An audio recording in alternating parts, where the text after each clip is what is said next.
የቤተክርስቲያናችን አንዱ ፈተና ፖለቲካው ነው። ፖለቲካው ውስጥ የሚሰበሰቡ ሰዎች ጻድቃን ሰማዕታት አይደሉም። ሲኖዶስ አካባቢ የቤተክርስቲያን አስተዳደር አካባቢ ከመጀመሪያው ጀምሮ ጣልቃ ገብነት ለዚያ እንቅፋት የሚሆነው ኦርቶዶክስ ከሆነ ኦርቶዶክስን በምንም መንገድ መቃረን፣ መቃወም፣ ማፍረስ መንፈሳዊነት የሌለው የራሱ ባህል የሌለው መለኪያ የሌለው ኑሮ የሚኖር ትውልድ እንፈጥራለን። እውነታው መጠላት ነው ለክርስቲያኖች እውነታው መናቅ ነው፣ እውነታው መሰደድ፣ እውነታው መገፋት ነው። ያ ግን አይጎዳንም። ዘመቻ ሳይደረግብን ራሳችን ለራሳችን ባሪያ በማድረግ አሳልፈን እንድንሰጥ አድርጎ ማንነት እንዳይኖረን ኦርቶዶክሳዊ ስሪትና ሰውነት እንዳይኖረን ውልቅ አድርጎ አጥፍቶናል ማለት ነው። ኦርቶዶክሳዊ ትዳሩን መበከል፣ የልጅና የአባት ግንኙነት ቤተሰባዊ ሕይወትን መበከል፣ ዝምድናን መናቅ። እግዚአብሔር እንደዚህ ያሉ ፈተናዎችን ሆነ ብሎ ያመጣል። በመቼም ዘመን አማኞችን የሚጎዳው መጽሐፍ ቅዱስን ብንመለከተው መቼም ቢሆን የሚጎዳቸው ውስጣዊ ችግር ብቻ ነው። ኮምፎርት ዞን የሚባለው እሷ እንድትነካብን ሳንፈልግ ይሄም ሳይነካብን እግዚአብሔርንም ኃጢአታችንም ስጋዊ ፍላጎታችንንም አንድ ላይ አድርገን መንግስተ ሰማያት ብንገባ ደስ ይለናል። ከፖለቲካ ውስጥ ያለ ዘረኝነት አለ፣ ዓለም አቀፍ ዘረኝነት አለ፣ አህጉር አቀፍ ዘረኝነት አለ፣ ሀገር አቀፍ ዘረኝነት አለ። ከዛ በየጎጡ እስኪወርድ ድረስ ያ ዘረኝነት ይገባል እና ሲደነቁሩ ምን ያደርግ እግዚአብሔር? ሲደነቁር እንደኛ የደነቆረ አለ፣ እንደኛ የደነዘዘ አለ፣ ስም ማጥፋት አለ፣ የቤተ ክርስቲያንን ጉድ አውጥቶ እዚያ መዝራት አለ፣ ደጋፊ ሆኖ መቆምና መበላላት አለ። ቤተ ክርስቲያንን እኛ ሚዲያ ላይ በሰማነው ልክ ብቻ በህሊናችን ውስጥ እንድትቀረጽ ተደርጎብናል። አሁን ማለት መሰረታዊው ነገር እኛ ክርስቲያን የመሆንና ያለመሆን ጉዳይ ነው። እኛ አንድ ቀን ተናግረን እንወጣለን። ቤተክርስቲያን 50 ዓመት ዋጋ ትከፍልበታለች፣ 10 ዓመት ምናልባትም እኛ በተናገርነው የሞተ ሰው ሁሉ ሊኖር እስከሚችል ድረስ መከራ እያስከፈልን እንገኛለንና ሰውና ክርስቲያን አድርገህ ከበጎች ደምረኝ፣ ይሄን ብቻ ብንጸልይ እንጸድቃለን። ሰው መጽሐፍ ቅዱስን አጥንቶ መንግስተ ሰማያት አይገባም። መጽሐፍ ቅዱስን ኑሮ ነው መንግስተ ሰማያት የሚገባ። ሰውና ክርስቲያን አድርገህ ከበጎች ደምረኝ፣ ይሄን ብቻ ብንጸልይ እንጸድቃለን። አንጸልይም፣ ስለ ጸሎት ግን ግንዛቤ አለን። አንቆርብም፣ ቁርባን እንደሚያድን ግን እናውቃለን። የኛን ችግር እንድናየው ካልረዳን ያጠፋናል። ይሄን ወቁ። ይሄ ችግር ዋናው ጉዳይ ችግራችን ማየት ስላልቻለ ነው። ብሉያትና አዲሳትን ያላወቀ ሰው ቅስና እንዳይሰጡት ያ ቢቀር እንኳን ደግሞ አራቱን ወንጌል ካልተማረ ክህነት እንዳይሰጠው ቅስና እንዳይሰጡት ይላል። ሰው እንደዚህ ለምን እንገፋለን? ጌታ ራሱ ተገፍቶ የለም እንዴ? ሰው እኮ ሰው ነው፣ በቃ የማያደርገው የለም። በግን አስሮ የዋለ ሰው አይደለም እረኛ፣ ከተኩላ የጠበቀ ያሰማራም ጭምር ነው እረኛ የሚባለው። የምንጠላቸው ሰዎች ውስጥ መንፈስ ያለን ብዙ ክርስቲያኖች አለን። በእውነቱ እድል ብናገኝ ከነሱ የምንከፋው ሁሉ ሰዎች አለን።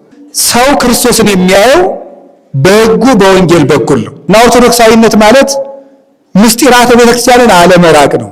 ከቅዳሴ ርቆ ሰው ኦርቶዶክሳዊ ቤተሰብ አይሆንም። ከግንዱ ጋር መኖር ያልቻለ ቅርንጫፍ ማፍራት አይችልም። ብቸኛ በሰው ሕይወት ውስጥ እውነተኛውን የክርስትና ሕይወት መኖር የሚገባልን ሕይወት መኖር እንድንችል የሚያደርገን ራሱ ክርስቶስ ብቻ ነው። የተወደዳችሁ በመላው ዓለም የምትገኙ ኦርቶዶክሳውያን ዋካ ብርሃን ሚዲያ የእግዚአብሔርን ቃል ከምንጋራባቸው ከምናገኝባቸው ሚዲያዎች መካከል በዋናነት የሚጠቀስ እንደውም በባህር ዳርና በአካባቢው ላይ በስፋት በጥሩ መንፈሳዊ እንቅስቃሴ በጥሩ መንፈሳዊ አገልግሎት ላይ የሚሳተፍ ሚዲያ ነው። ዋካ ብርሃን ሚዲያን ሁላችሁም እንድታጋሩት እንድትወዳጁት በዚሁ ማሳሰብ ፈልጋለሁ።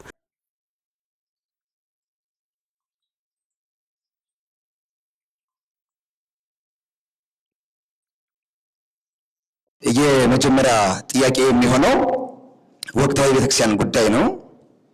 በቅዱስ ቤተክርስቲያንና በኦርቶዶክስ ላይ እየደረሰ ያለውን ፈተናዎች ምንድናቸው የሚለውን በውስጣዊ ምክንያት ነው፣ በውጫዊ ምክንያት ነው። ውስጣዊ ችግሮቻችን ከምን የመነጩ ናቸው? ውጮችስ ቢሆን በተለይም የኢትዮጵያ ኦርቶዶክስ ተዋሕዶ ቤተክርስቲያን መዋቅራዊ በሆነ መንገድ አሁን ጥቃት እየደረሰባት ይገኛል። በዚህ ጊዜስ የኛ ድርሻ ምን መሆን አለበት? የእህት አብያተ ክርስቲያናትስ ተሞክሮ ካለ እንዴት ፈቱት? የኛስ ሚና ምን ሊሆን ይገባል የሚለውን ከርዕሰ ሊቃውንት አባ ገብረ ኪዳን ጀምራለሁ። በስመ አብ ወወልድ ወመንፈስ ቅዱስ አሐዱ አምላክ አንድ አምላክ በሚሆን በአብ በወልድ በመንፈስ ቅዱስ ስም እንደምን አደራችሁ? ልዑል እግዚአብሔር ፈጣሪያችን ስሙ የተመሰገነ ይሁን። የቤተ ክርስቲያን አሁን ያለው ወቅታዊ ችግር ከውስጥ ነው ከውጭ ነው የሚመነጨው የሚለው ከሁለቱም የሚመነጭ ነው። ከውጭም ከውስጥም የቤተ ክርስቲያን ፈተናዎች አሉ እንደምታውቁት ማለት ነው። ከውጭ ያለው ፈተና ምክንያቶቹ ምንድናቸው ሲባል የመጀመሪያው ይሄ ዘመናዊነት አንዱ ፈተና ነው፣ ወይም ደግሞ ግሎባላይዜሽን የሚባለው እሱ ዋነኛው የፈተና ምንጫችን ነው። ያ ግሎባላይዜሽን ስልጣኔ የሚባለው ነገር ዓለምን አንድ አድርጎ የመምራት ፍላጎት ወይም ዓለምን ወደ አንድነት ማምጣት ሲባል ያ አንድ ሆኖ ዓለም ሊሰበሰብበት የተፈለገ ሐሳብ አለ። ወደዚያ መሰብሰብ ሲፈለግ ኦርቶዶክሳዊውን ዓለም የግድ ይጠላልም ይቃወማልም። በዚያ እንቅፋት የመሰለውን ነገር ሁሉ እያነሳ እያስወገደን የሚሄድ ማለት ነው። ከኦርቶዶክሳዊ ከግሎባል ወርልዱ ጋር ወይም ከዚህ ዓለም ጋር ይጋጫል። ዓለምን ወደዚህ ሐሳብ ማምጣት አለብን። አንድ አይነት ሐሳብ እግዚአብሔር የማይል ከሞት በኋላ ሕይወት አለ የማይል መንፈሳዊነት የሌለው የራሱ ባህል የሌለው መለኪያ የሌለው ኑሮ የሚኖር ትውልድ እንፈጥራለን ተብሎ ሲታሰብ ለዚያ እንቅፋት የሚሆነው ኦርቶዶክስ ከሆነ ኦርቶዶክስን በምንም መንገድ መቃረን፣ መቃወም፣ ማፍረስ ያ ታቅዶ ይሰራበታል ማለት ነው። ስለዚህ አንዱ ፈተናችን ያ ነው። ደግሞ ያ የሚደረገው ባልገባን መንገድ ነው የሚደረገው። ለኛ የሚያማልሉ ልብን የሚሰርቁ ስልጣኔ እንዲመስል አብርሆት ውስጥ እንደገባን አድርገን እንድንቆጥር የሚያደርግ ልዩ ልዩ ድግሶች ይደገሱልናል። እነዚያ የስልጣኔ መንገዶች አለባበስ ሊሆኑ ይችላሉ፣ አመጋገብ ሊሆን ይችላል፣ የሙዚቃ ስርዓት ሊሆን ይችላል፣ ራሳውን በሆነ ነገር መጥመድ፣ ከዋናው ነገር እንዲወጣ ማድረግ፣ እነዚህ ሁሉ ነገሮች አንዱ ፈተናዎቻችን ናቸው። ሌላው ፍጹም የሆነ ዓለማዊነት ወይም ሴኩላሪዝም የሚባለው እሱ አንዱ የፈተናችን ምንጭ ነው። የኦርቶዶክሳዊነት የፈተና ምንጫችን ፍጹም የሆነ ዓለማዊነት፣ ሌላው ቢቀር እግዚአብሔር ራሱ ከኛ ፈቃድ ጋር ቢስማማ እስከምንወድ ድረስ ማለት ነው። እኛ ወደ እግዚአብሔር ከመሄድ ይልቅ እግዚአብሔር ወደኛ እንዲመጣ እስከምንፈልግ ድረስ በደንብ አድርጎ እየፈተነን ነው። ያ ሴኩላሪዝም ሳናውቀውም አውቀነውም ወደድንም ጠላንም አሁን የማናውቀው የሚገዛን ገዢ አለ። የሆነ ጊዜ የታቀደ እኛ እናውቀውም። ለምሳሌ ቴሌቪዥን አሁን ይገዛናል። እኔ አሁን ነፃ ፍጡር ነኝ ማለት ማንም ሰው አይችልም። ቴሌቪዥን ይገዛናል። በቴሌቪዥን የሚተላለፉ ነገሮች እኛን ይገዙናል። ግን እኛ የምናስበው ነፃ እንደሆነን አድርገን ነው የምናስበው። እና ያ ባርነት ማንም ሰው ሳይዘምትብን እንደ ጣሊያን ወረራ ወይም እንደሌላው ዘመቻ ሳይደረግብን ራሳችን ለራሳችን ባሪያ በማድረግ አሳልፈን እንድንሰጥ አድርጎ ማንነት እንዳይኖረን ኦርቶዶክሳዊ ስሪትና ሰውነት እንዳይኖረን ውልቅ አድርጎ አጥፍቶናል ማለት ነው። እና ያ በጣም ፍጹም ዓለማዊነት ትዳሩና ተክሊሉን መበከል፣ ኦርቶዶክሳዊ ትዳሩን መበከል፣ የልጅና የአባት ግንኙነት ቤተሰባዊ ሕይወትን መበከል፣ ዝምድናን መናቅ፣ ክብር አለመስጠት፣ ዋጋ ያላቸው ነገሮች ሁሉ ዋጋ እንዳይኖራቸው በእናት በአባትና በልጅ መካከል በባልና በሚስት መካከል ያለው ነገር ጉርብትና፣ ሀገራዊ ፍቅር እንዲህ ያለው ነገር በሙሉ አጥሩን በመነቅነቅ እግዚአብሔር ከኛ እንዳይኖር አጥር ሲፈርስ ቀጥሎ ደጁ ይፈርሳል ማለት ነው። ኦርቶዶክሳዊ ከባቢ አየሩን ነፋሱን በመበከል እኛም እንድንጠፋ እና እግዚአብሔርንም የምንከተል ለዚያ ዓለማዊ ጥያቄያችን መልስ እንዲሰጠን ብለን እስኪሆን ድረስ ማለት ነው። የምንጸልይም የምንጾምም የምንሰግድም እግዚአብሔርን የምናመልክም እግዚአብሔር የእነዚያ ችግሮቻችን አገልጋይና ፈቺ እንዲሆን እንጂ እግዚአብሔርን ወደ አምሳለ እግዚአብሔርነት እንዲያሳድገን ወደ ዘላለማዊ ሕይወት እንዲጠራን እንዲቀድሰን እንዲያነጻን እሱን ብቻ እንድንፈልግ ያን እንዳንሆን ከቤተ ክህነት ብቻ ላይ እናተኩራለን እንጂ እኛ ራሳችን ምንደኛ ክርስቲያኖች እስክንሆን ድረስ ማለት ምንደኛ እስከምንሆን ድረስ። ምንደኛ ማለት የሚሰጠውን ነገር ብቻ አስቦ የሚያገለግል ነው። ስለዚህ እኛ እግዚአብሔር የሆነ ነገር እንዲሰጠን ብቻ በእግዚአብሔርነቱ ርቦን ሳይሆን ጌታችን ኢየሱስ ክርስቶስ ዮሐንስ ወንጌል ምዕራፍ 6 ላይ እንደነቀፋቸው ክርስቶስን እንጀራ ማበርከቱን ፈልገው ጀልባ ተሳፍረው እንደፈለጉት ሰዎች ፍላጎታችን እንዲያስኪውን ድረስ እየተፈተንን እንገኛለን። እና አሁን አንዱ ፈተናችን ይሄ ዓለማዊነት ነው። እግዚአብሔርን ወደኛ እንዲወርድ እንፈልጋለን። ምቾታችን እንዲነካ አንፈልግም። ይሄ በተለምዶ ወይም ደግሞ በእናንተ አጠራር ኮምፎርት ዞን የሚባለው እሷ እንድትነካብን ሳንፈልግ ይሄም ሳይነካብን እግዚአብሔርንም ኃጢአታችንም ስጋዊ ፍላጎታችንንም አንድ ላይ አድርገን መንግስተ ሰማያት ብንገባ ደስ ይለናል ማለት ሳይነካብን ትቢያችን ሳይራገፍ እና አንዱ የፈተናችን ምንጭ እሱ ነው ብዬ አስባለሁ። ሶስተኛ እንደምታውቁት ይሄ ፖለቲካም አንዱ ፈተናችን ነው። የቤተክርስቲያናችን አንዱ ፈተና ፖለቲካው ነው። ያ ፖለቲካ ብዙ አይነት መንገድ ሊኖረው ይችላል። በራሱ ፖለቲካ የራሱ መንገድ ስላለው እዚያ ሙያው ስለሌለኝ አልተረጉምም። ራሱ ፖለቲካው ለፖለቲካ እንዲመቸው ኦርቶዶክሳዊ መንገዶችን ሊጠመዝዝ ይችላል፣ ጣልቃ ሊገባ ይችላል። የትኛውም ዓለም ያለ ፖለቲካ አንዱ እሱ ችግር ነው። ሁለተኛ ደግሞ ፖለቲካው ደግሞ ፖለቲካው ውስጥ ያሉ ሰዎች ፍላጎት ያለበት ነው። እነዚያ እዛ ውስጥ ፖለቲካ ውስጥ የሚሰበሰቡ ሰዎች ጻድቃን ሰማዕታት አይደሉም። ግለሰቦችና የግለሰብ ፍላጎት ያላቸውም ጭምር ነው። የራሳቸው ፍላጎት ይኖራቸዋል ፖለቲካ ውስጥ ያሉ ሰዎች። ከዛ ደግሞ የዘመዳቸው ፍላጎት ይኖራል። እንደገና ደግሞ ፈልጎ የማናውቀው እጅ ፍላጎትም ሊኖር ይችላል፣ እነሱ የተሸከሙት ማለት ነው። ያ ሁሉ ፍላጎት ተሸክመው ቤተክርስቲያን ውስጥ ሊመጡ ይችላሉ። የትኛውም ዓለም ያለ ፖለቲካ አውሮፓ ሊሆን ይችላል፣ አሜሪካ ሊሆን ይችላል፣ አፍሪካ ሊሆን ይችላል፣ ሀገራችን ውስጥም ሊሆን ይችላል። ያም አንዱ ፈተና ነው። ለዚያ ደግሞ እኛ ምቹ ሆነን እንገኛለን። ይሄ መለካዊነት የሚባለው ማለት ነው። ለዚያ እኛ ምቹ ሆነን እንገኛለን። ቤተክርስቲያን አካባቢ፣ ሲኖዶስ አካባቢ፣ የቤተክርስቲያን አስተዳደር አካባቢ ከመጀመሪያው ጀምሮ ጣልቃ ገብነት እንደምታውቁት ማለት ነው። በደርግ ጀምሮ ያለውን ነገር ታውቁታላችሁ። ማፍረስ፣ መስራት ያ ይቀጥላል ማለት ነው። ይሄ በእኛ ዘመን ብቻ የነበረ አይደለም፣ በሊቃውንት ዘመንም ነበረ። በእነ ቅዱስ አትናቴዎስ ጊዜ አንድ ንጉሥ በተሾመ ጊዜ ለራሱ ፍላጎት የሚሆነውን ጳጳስ ለመሾም ያኛውን ጳጳስ የሚነቅፍ ሰው ያስነሳል፣ ስም አጥፊዎችን ያቋቁማል፣ የሚያወግዙ ጳጳሳት ይቋቋማሉ። ከዚያንን አውግዘው በነውር እንዲለዩት ይደረጋል። ነውር ሳይኖርበት የሐሰት ምስክር ይደራጃል። ተደፈርን የሚሉ ሴቶች ይመጣሉ። ቅዱስ አትናቴዎስ አሁን 2 እጆቹን ተቆርጫለሁ የሚል ሰው እንዲመሰክርበት ሁሉ ተደርጎ ነበረ። ደፍሮኛል የምትል ሴት ሁሉ መታ ነበረ፣ በሌል በብዙ ነገር።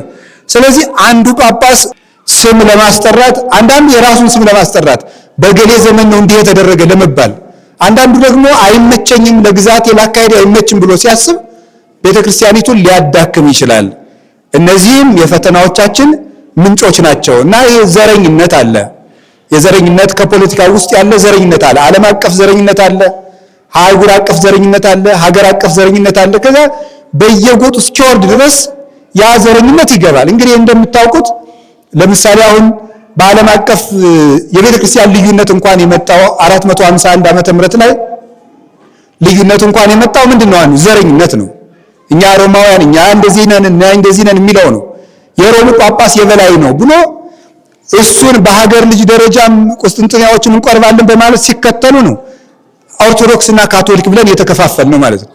እና ኤክሌሲያስቲክ ፖለቲክስ የሚባለው ቤተክርስቲያናዊ ፖለቲካ የሚባለው ነው እያሸ የቆረጠመ ቤተክርስቲያንን ሲከፍላት የነበረ ማለት ስሙ ማግባትና ዘረኝነት ቤተክርስቲያን መጀመሪያ ከሁለት የከፈላት ነው። አሁን ድረስ እየተከተለ መከራችን የሚያበላን ውጫዊ ነገር ይሄ ነው። ሌላው የሚዲያ ሚስ ኢንፎርሜሽን በጣም አደገኛ የሆነ የቤተክርስቲያን ፈተና ነው ብዬ ያስባለሁ። ውጫዊ የሆነ ተጽዕኖ ነው። ሚዲያው በራሱ ለቤተክርስቲያን ፈተና ነው። ምክንያቱም ሚዲያው ገደብ የሌለው ነው። በሚዲያው ገደብ የለሽነት ምክንያት የራሳችን ልጆች እኛ ራሳችን በተቆርቋሪነት ሊሆን ይችላል፣ በተልእኮ ሊሆን ይችላል፣ ገባን ብለን ሊሆን ይችላል፣ ለቤተ ክርስቲያን አሰብን ብለን ሊሆን ይችላል። ሰው ሁሉ የፈለገውን የሚጮህበት ሜዳ አግኝቷል። እቤቱ ሆኖ ቢጮህ የሚሰማው የለም። መድረክ መጥቶ እንዳይናገር ወይ የተማሩ ሰዎች ብቻ ነው የሚያስተምሩት ወይ ነገሬ ናቸው ይባላል።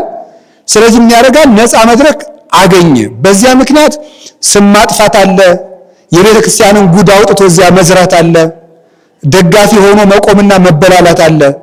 ቤተ ክርስቲያንን እኛ ሚዲያ ላይ በሰማነው ልክ ብቻ በህሊናችን ውስጥ እንድትቀረጽ ተደርጎብናል አሁን ማለት ነው።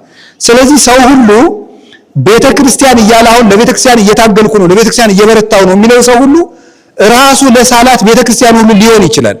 ለክርስቶስ ቤተ ክርስቲያን ነው በእርግጥ ብላችሁ ብታስቡ እሱ ሌላ ነገር ነው። ለክርስቶስ ቤተ ክርስቲያን የሚለፋ አለ፣ ያቁን የሚለፋ ራሱ ለሳላትና በራሱ ቅርጽ ላደረጋት እሱ ገባይ ለሚላት ቤተ ክርስቲያን የሚናገር ሊሆን ይችላል። እና እሱ ይሄ አሁን ያለው ዲጂታል ወርልድ እንደፈለግን ቤታችን ውስጥ ታዛቢ በሌለበት ተችታ በሌለበት ይሄ ደግሞ ግብረ መልስ በማንቀበልበት ንግግር እንደፈለግን እንለፈልፋለን። እኛ አንድ ቀን ተናግረን እንወጣለን። ቤተክርስቲያን 50 ዓመት ዋጋ ትከፍልበታለች፣ 10 ዓመት ምናልባትም እኛ በተናገርነው የሞተ ሰው ሁሉ ሊኖር እስከሚችል ድረስ መከራ እያስከፈልን እንገኛለን። እና አንዱ የፈተናችን ምንጭ ውጫዊ ፈተናዎቻችን እነዚህ ናቸው ብቻ ማለት አይደለም። የአቅሜን እየተናገርኩ ነው፣ በኋላ መምህርም ይጨምሩበታል። ሁለተኛ እንደ ውስጣዊ ፈተናዎቻችን ላይ ትንሽ ልጨምርና ውስጣዊ ፈተናዎቻችን የመጀመሪያው ምንድነው ብላችሁ ስታስቡ ከአምልኮት እየራቅን መምጣታችን ነው። መሰረታዊ ችግራችን እሱ ነው።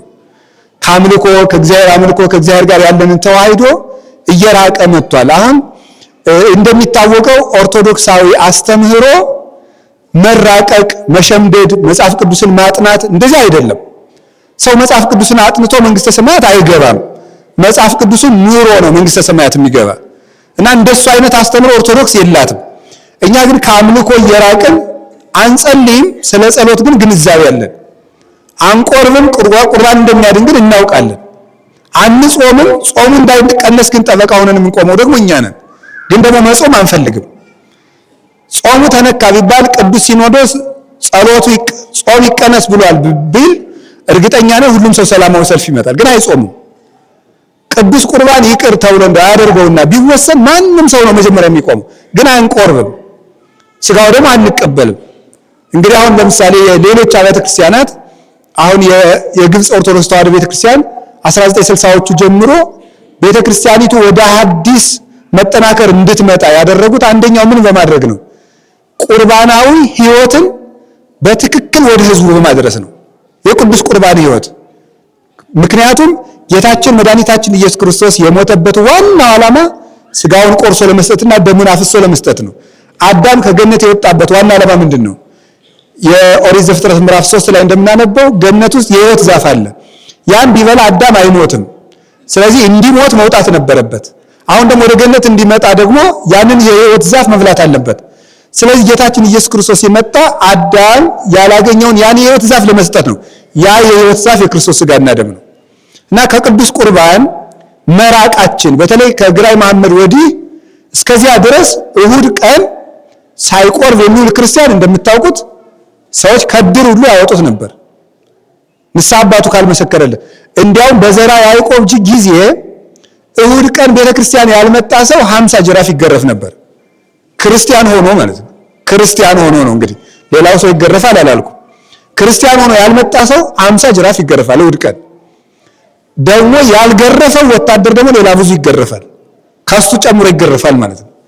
እንደዚያ ይደረግ ነበር። ክርስቲያኖች ያው እንግዲህ የዛ ጊዜ መንግስታዊ ሃይማኖት ስለነበር ነው። እግዚአብሔር እንደዚያ ይገረፍ ይላል። አሁን ይገረፍ እያልኩ አይደለም፣ የነጻ ፈቃድ ነው እምነት፣ ነጻ ፈቃድን አይሻማም እያልኳቸው ያለው ግን ከቅዱስ ቁርባን ርቀናል። የሚያረጁ የሚቆርብበት፣ የሚመነኩሱ የሚቆርብበት፣ ሽማግሌ የሚቆርብበት፣ ሰው ሳይቆርብ መጋባት የሚችልበት ኦርቶዶክሳዊነን የኦርቶዶክሳዊ መሰረታዊ ነገሮች ውስጥ ግን የሌለን እንድንሆን ተደርገናል። ያን አውቀነውም ሳናውቀውም በመከራም በታሪክም ርቀት በትምህርትም ጉድለት የመጣበን ነው እና ከእግዚአብሔር ጋር ያለን ግንኙነት የላላ መሆኑ፣ ኦርቶዶክሳዊ ቤተሰብ አለመኖሩ፣ የልጅ አስተዳደግ እንግዲህ ታውቃላችሁ። ምስጢረ ሥላሴ፣ ምስጢረ ሥጋዌ የሚባሉት የትምህርት ሃይማኖት ትምህርቶች በመጀመሪያዎቹ ክርስቲያኖች ጊዜ መድረክ ላይ የሚሰበኩ አይደሉም። እነዚህን እናት አባት ለልጆች የሚያስተምሯቸው ትምህርቶች ናቸው። መምህራን የሚያስተምሩት ብቃት ላይ፣ ቅድስና ላይ፣ እግዚአብሔርን መምሰል ላይ ነበር የሚያስተምሩት ማለት ነው። አሁን የሚነገረን የቤተሰብ ሕይወት ስለላላ ነው። ኦርቶዶክሳዊ ቤተሰብ ሰንሰለቱ ላልቷል፣ ፈርሷል፣ ተነቅንቋል። በኦርቶዶክሳዊ መንገድ መጋባት፣ በኦርቶዶክሳዊ መንገድ መኖር፣ በኦርቶዶክሳዊ መንገድ ልጅ ማሳደግ እየቀረ መጥቷል። ቤተክርስቲያን እዚያ ላይ አቅዳ እየሰራች አይደለችም። ሰው ብዙ ስራ የተሰራበትን ሰውዬ ነው አምጥተን በመዶሻ ድንጋይን በመፍለጥ ና ክርስቲያኑን የምንለው ማለት ነው። እስከ 12ኛ ክፍል ድረስ ስለ ቤተክርስቲያኑ ግንዛቤ ሳይኖረው፣ ዩኒቨርሲቲ እስኪመረቅ ግንዛቤ ሳይኖረው፣ ማስተርስ እስኪመረቅ ሳይኖረው፣ ፒኤችዲ እስኪሰራ ሳይኖረው በጣም ብዙ እግር ጠቅጥቆት ከዚያ በኋላ ያን ሰውዬ ነው መጥተው ኦርቶዶክሳዊውን ለቤተ ክርስቲያን አስብ፣ ባለስልጣን ብትሆንም ለቤተ ክርስቲያን ልታስብ ይገባል የምንለው። ልጅነቱ ላይ ያልሰጠነውን ያልዘራነውን ነው ማጨድ የምንፈልገው። ሳያውቃት የኖራትን ቤተ ክርስቲያን ነው ለምን ቅናት ፈርድላትም የምንለው። ያ ችግር ነው እየመጣብን ያለና አንዱ ቤተሰባዊ ህይወት ላይ የመጣብን ህይወት ነው። ሁለተኛው ይሄ ችግር እየመጣብን መፍትሄውም እዚሁ የሚመነጭ ነው። ለምሳሌ የሌሎች አብያተ ክርስቲያናት ፈተና ሲመጣባቸው የሚመጣባቸው ምንድን ነው? ገዳማዊ ህይወታቸውን ነው የሚያዳክሟቸው። የሚጠነክሩም ገዳማዊ ህይወታቸውን በማጠናከር ነው። ያ በየሜዳው እንግዲህ እንደምታውቁት በየሜዳው ሰው ይመነኩሳል። መነኮሳት በየሜዳው ይኖራሉ። አድራሻቸው አይተዋወቅም፣ ተቆጣጣሪ የለውም፣ መለኪያ የለውም። እንደፈለገ የሚኖር ስርዓት የሌለው ማንም ደስ ባለው ቁጥር ከሜዳ ተነስቶ ራእይ አይቻለሁ ህልም አይቻለሁ ብሎ ገዳም የሚያቋቁምበት ራሱ በራሱ አቋቁሞ ለሀገረ ስብከት የማይገዛበት ጳጳሱ የማያዙባቸው ገዳማት እየመጡ ኦርቶዶክሳዊ ሰንሰለታችን እየተቆረጠ ሲኖዶሳዊ ያልሆንን እየመጣን ግለሰባዊ እየሆን ስለመጣን የሁሉ ችግር የመጣው ከዚህ የተነሳ ነው። አንዱ ገዳማዊ ህይወታችን መዳከሙ ነው።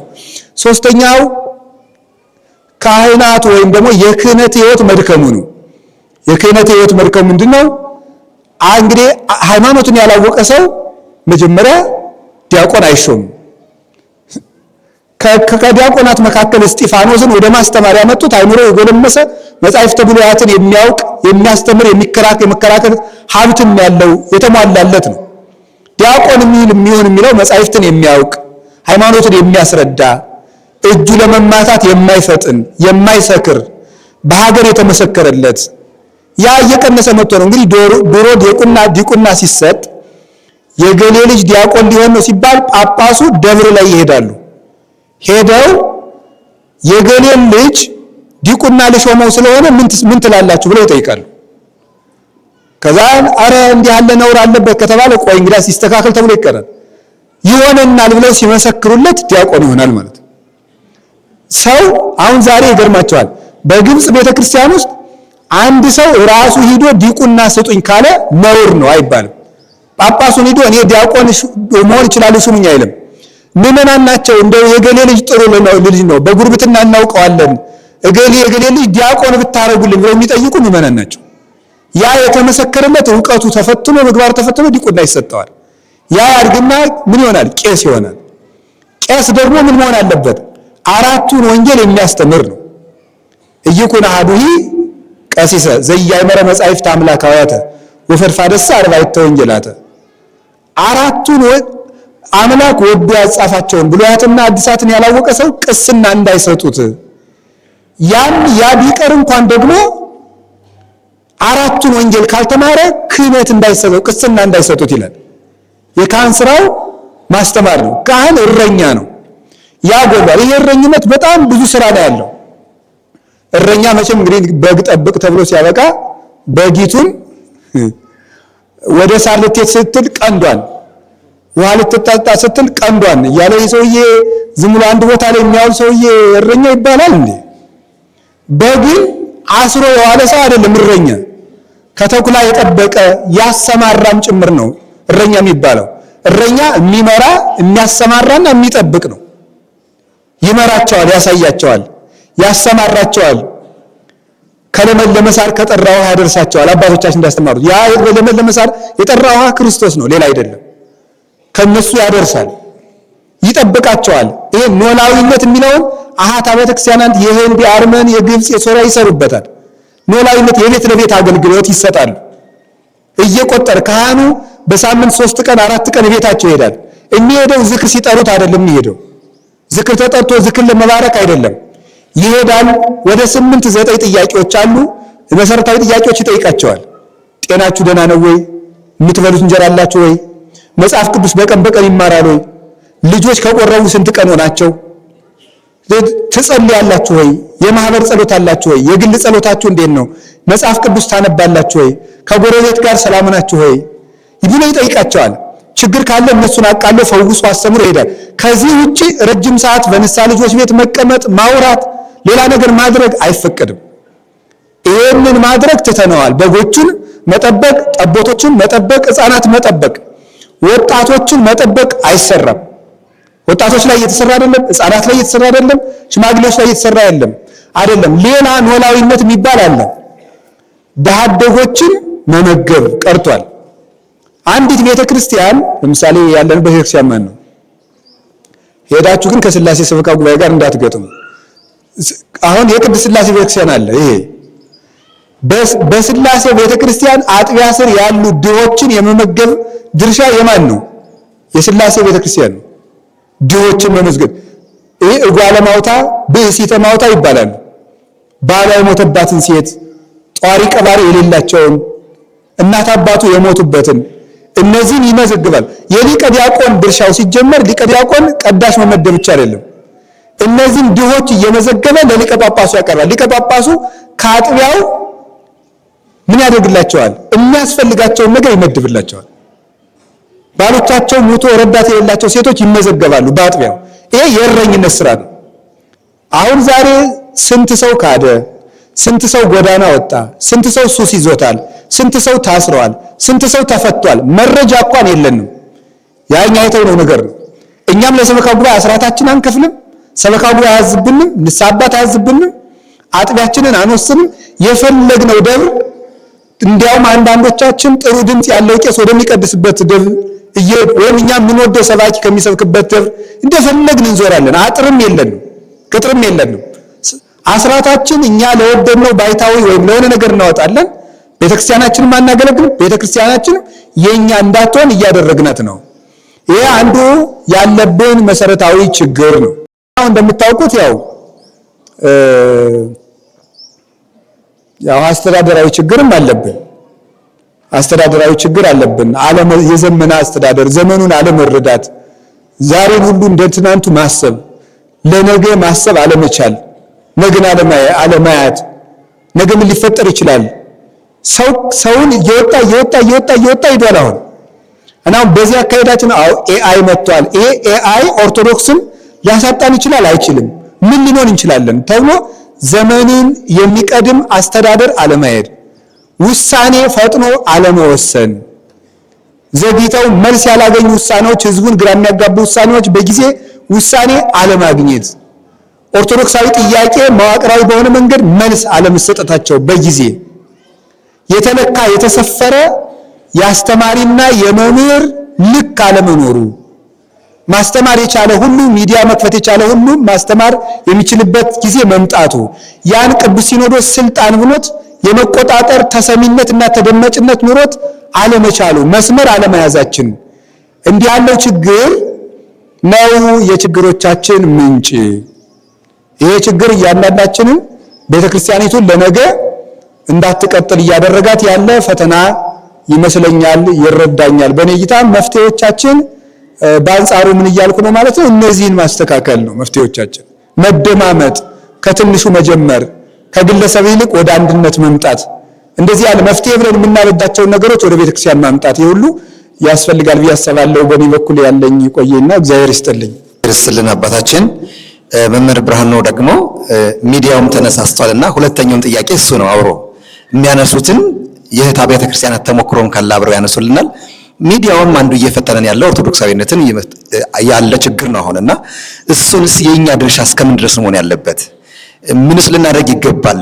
አንዱ ምዕመንን እየፈተነ ያለ ነገር ሚዲያ ራሱ ትልቁ ጉዳይ ስለሆነ ከውጭ ተጽዕኖ ወይም ደግሞ ሀገር ውስጥ ካለብን ተጽዕኖ ውስጥ ብለን ከምናስባቸው ነገሮች እንደ አሁኑ እንደተጠየቁት ጥያቄ አይነት ጥያቄ የምጠላው ጥያቄ የለም። በእውነቱ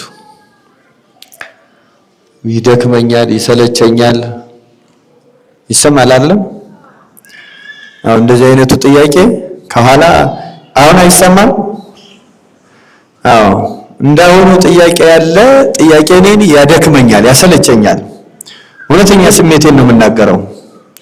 እንዲያውም አንዳንድ ጊዜ ያስጠላኛል ሁሉ በጣም ነው የሚያስጠላኝ። ቅድም አባታችን በሁለት ውጫዊ እና ውስጣዊ በሚለው በጣም በጥሩ ማብራሪያ ሰጥተውናል። እርግጠኛ ሆኜ የምነግራችሁ ግን ውጫዊ ችግር ከጥንት እስከ ዕለተ ምጽአት ምንም የማይቋረጥና የማይቆም ነገር ነው። እየሰማችሁ ነው አይደለም?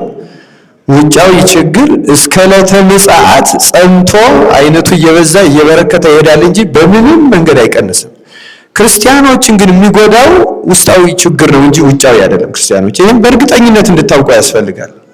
እንዲያውም አሁን እኛ የኢትዮጵያ ቤተክርስቲያን ምዕመናን ችግር አስተማሪዎችም ጭምር ችግሩን ውጫዊነቱን ብቻ የማጉላት እና ሌሎችንም የመጥላት፣ የመናደድ፣ የመበሳጨት እንዲህ ያለ በጣም ከንቱ አስተሳሰብ አለብን በእውነቱ።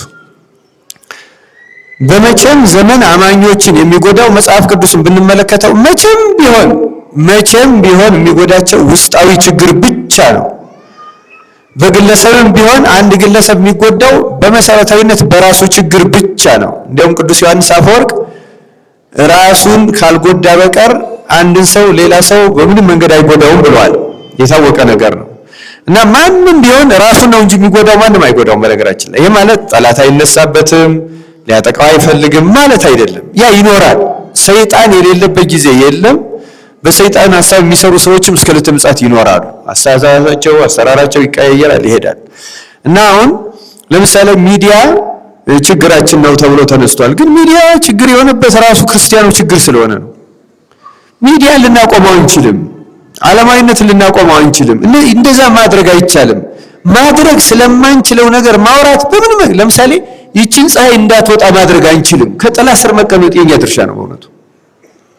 ፀሐዩ የሚጎዳን ከሆነ ማለት ነው፣ ጠቀሜታው እንዳለ ሆኖ እና አሁን እኔ የምነግራችሁ እኛ ምዕመናን የተቸገርንበት መሰረታዊ ነገር እኛ ክርስቲያኖች አለመሆን ችግር ነው።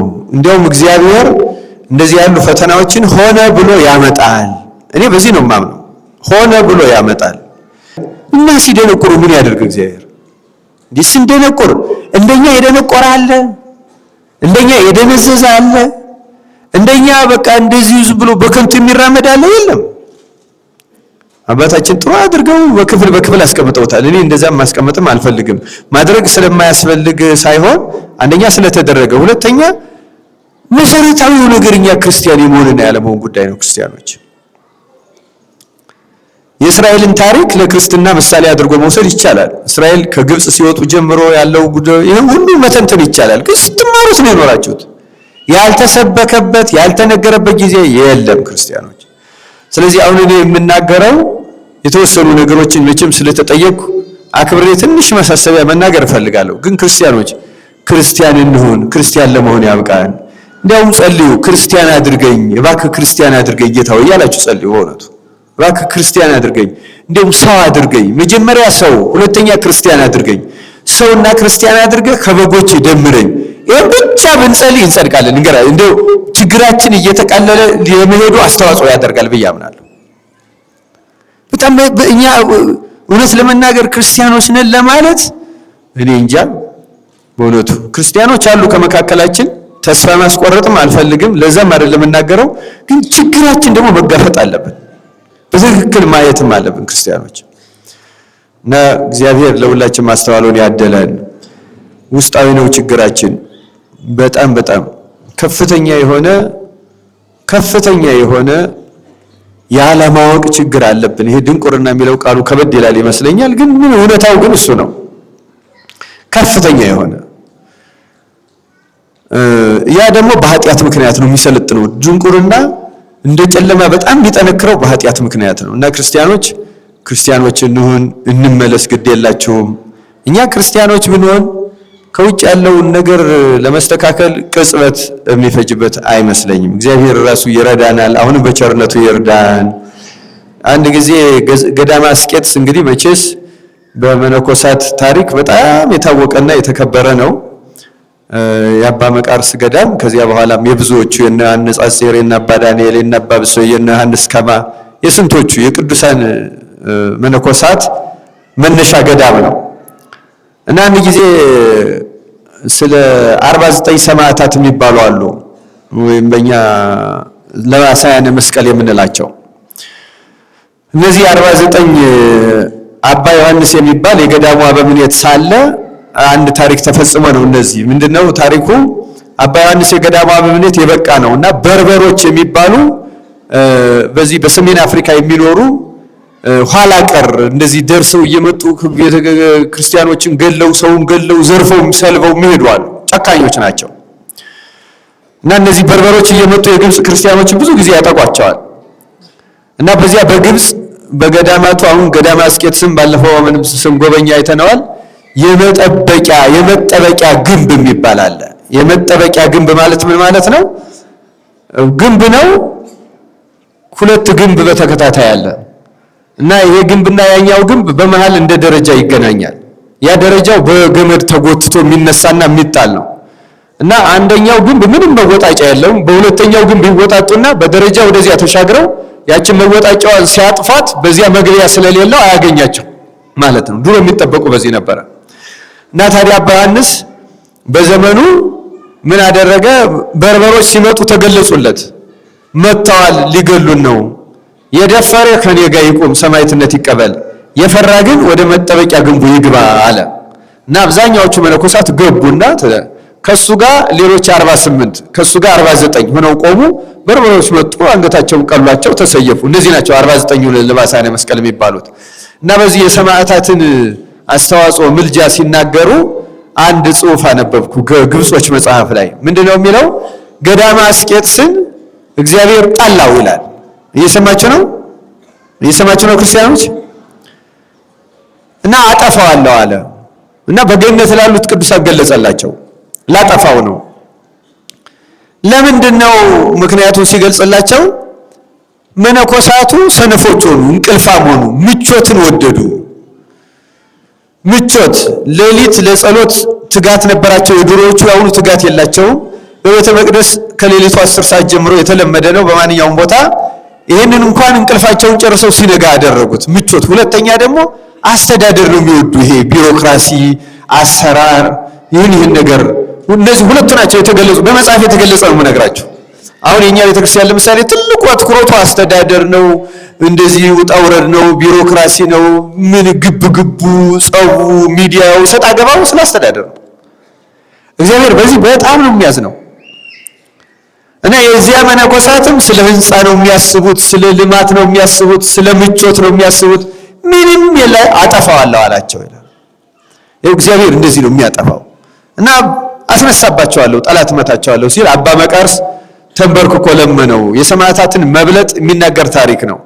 አባ መቃርስ ተንበርክኮ እባክህ ቃል ኪዳን ገብተህልኝ እንደዚህ ብለኸኝ እነዚያ ሁሉ ቅዱሳን ይህን ገዳም ለምን ታጠፋዋለህ አለው ይላል። አዎ ቃል ኪዳን ገብቼልሃለሁ፣ ግን ቃል ኪዳኔን ሕጌን ቢጠብቁ ነው። አሁን ግን እነዚህ ሁለቱን ኃጢአት ነው የነገረው። አንደኛ ምቾት ይወዳሉ፣ ሁለተኛ አስተዳደር፣ ስልጣንና ገንዘብ እንደዚህ ያለ ነገር ይወዳሉ። እኔ ደግሞ መንፈሳዊነታቸውን ነው የምወድ፣ አጠፋቸዋለሁ አለው ይላል።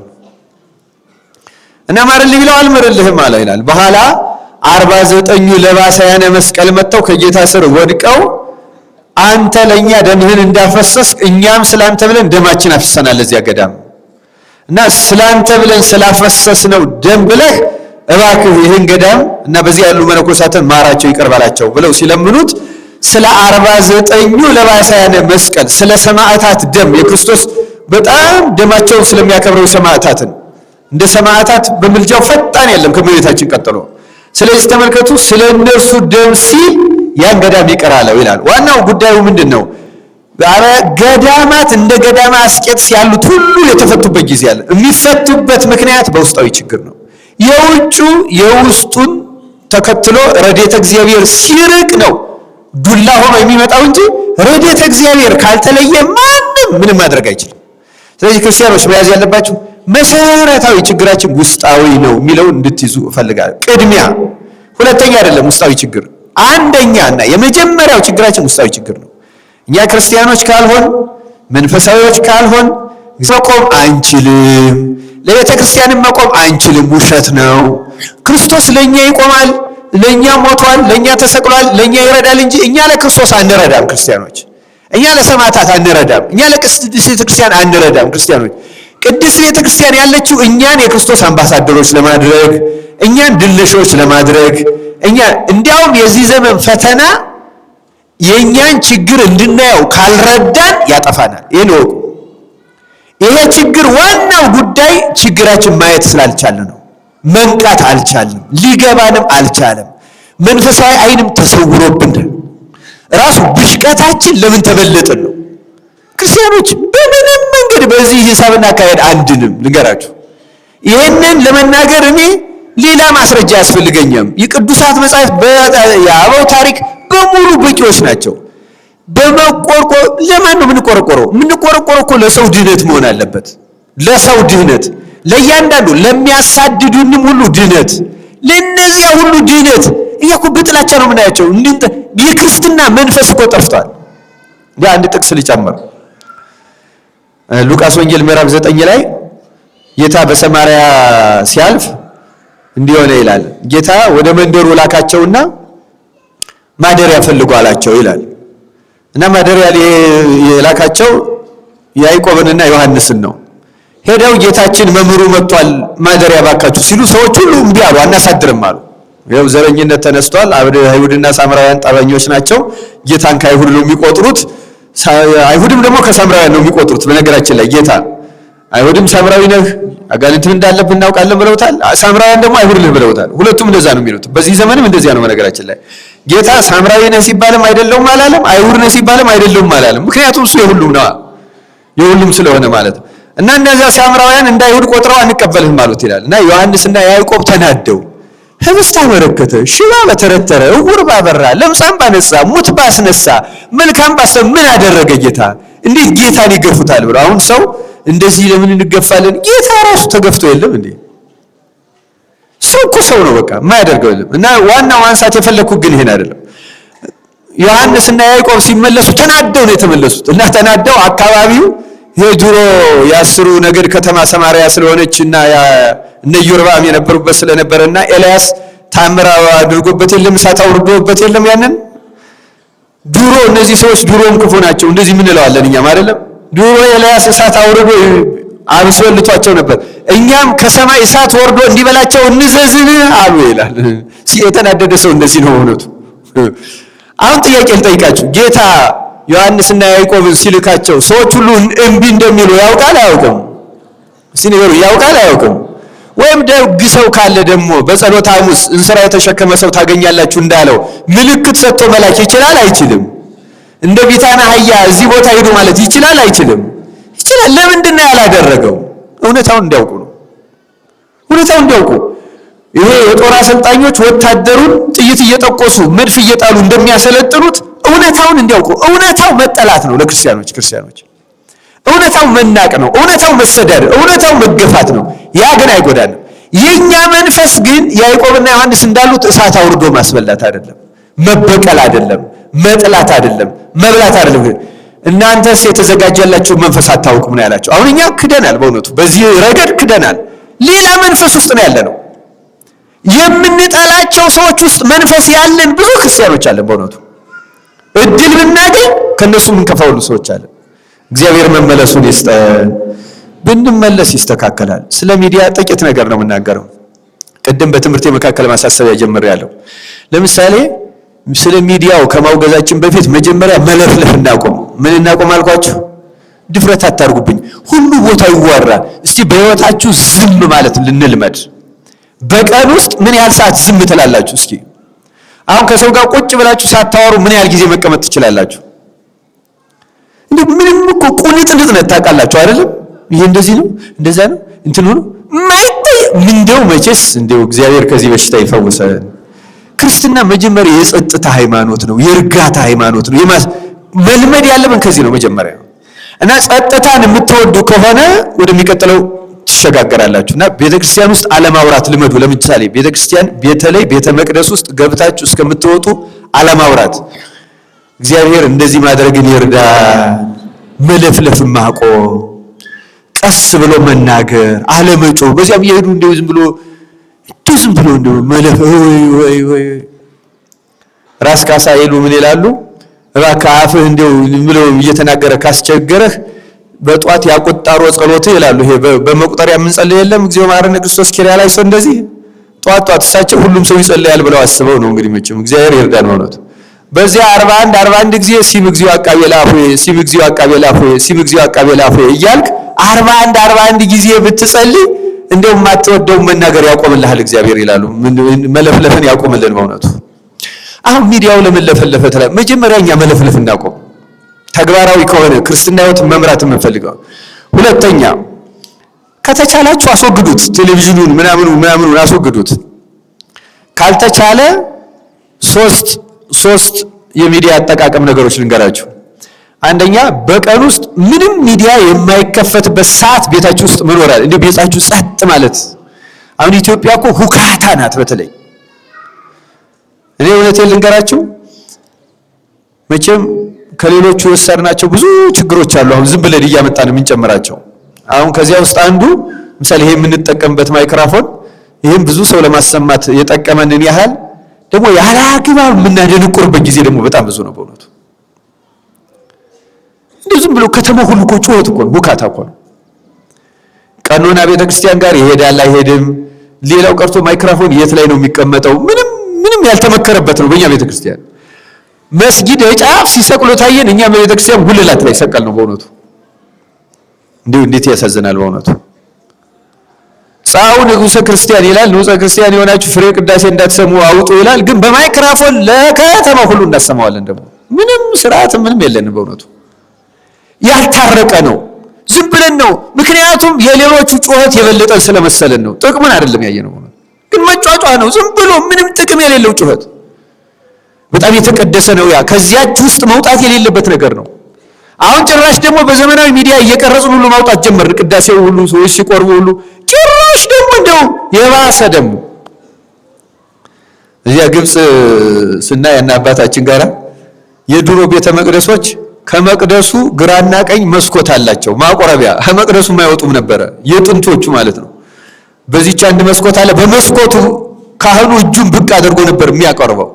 በሴቶችም በኩል አለ። እንደዛ ነበር የሚደረግ። አሁን ወጥቶ መጋረጃው ተገልጦ ደግሞ ሚዲያ መጣና ደግሞ በሚዲያ የትና የተወሰነ እና ሚዲያ ጨርሶ በተለይ በእኛ ቤተክርስቲያን ማን እንደጀመረው የማይታወቅ ነገር ይጀመራል፣ ይቀጥላል። እና ያ አባባሉ ትክክል ነው። አንድ ሞኝ የተከለውን 50 ሊቅ አይነቅለው።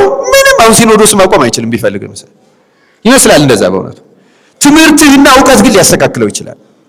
ምስጢር ሆኖ መቀጠል አለበት። በእውነቱ መጠበቅ አለበት፣ መክበር አለበት።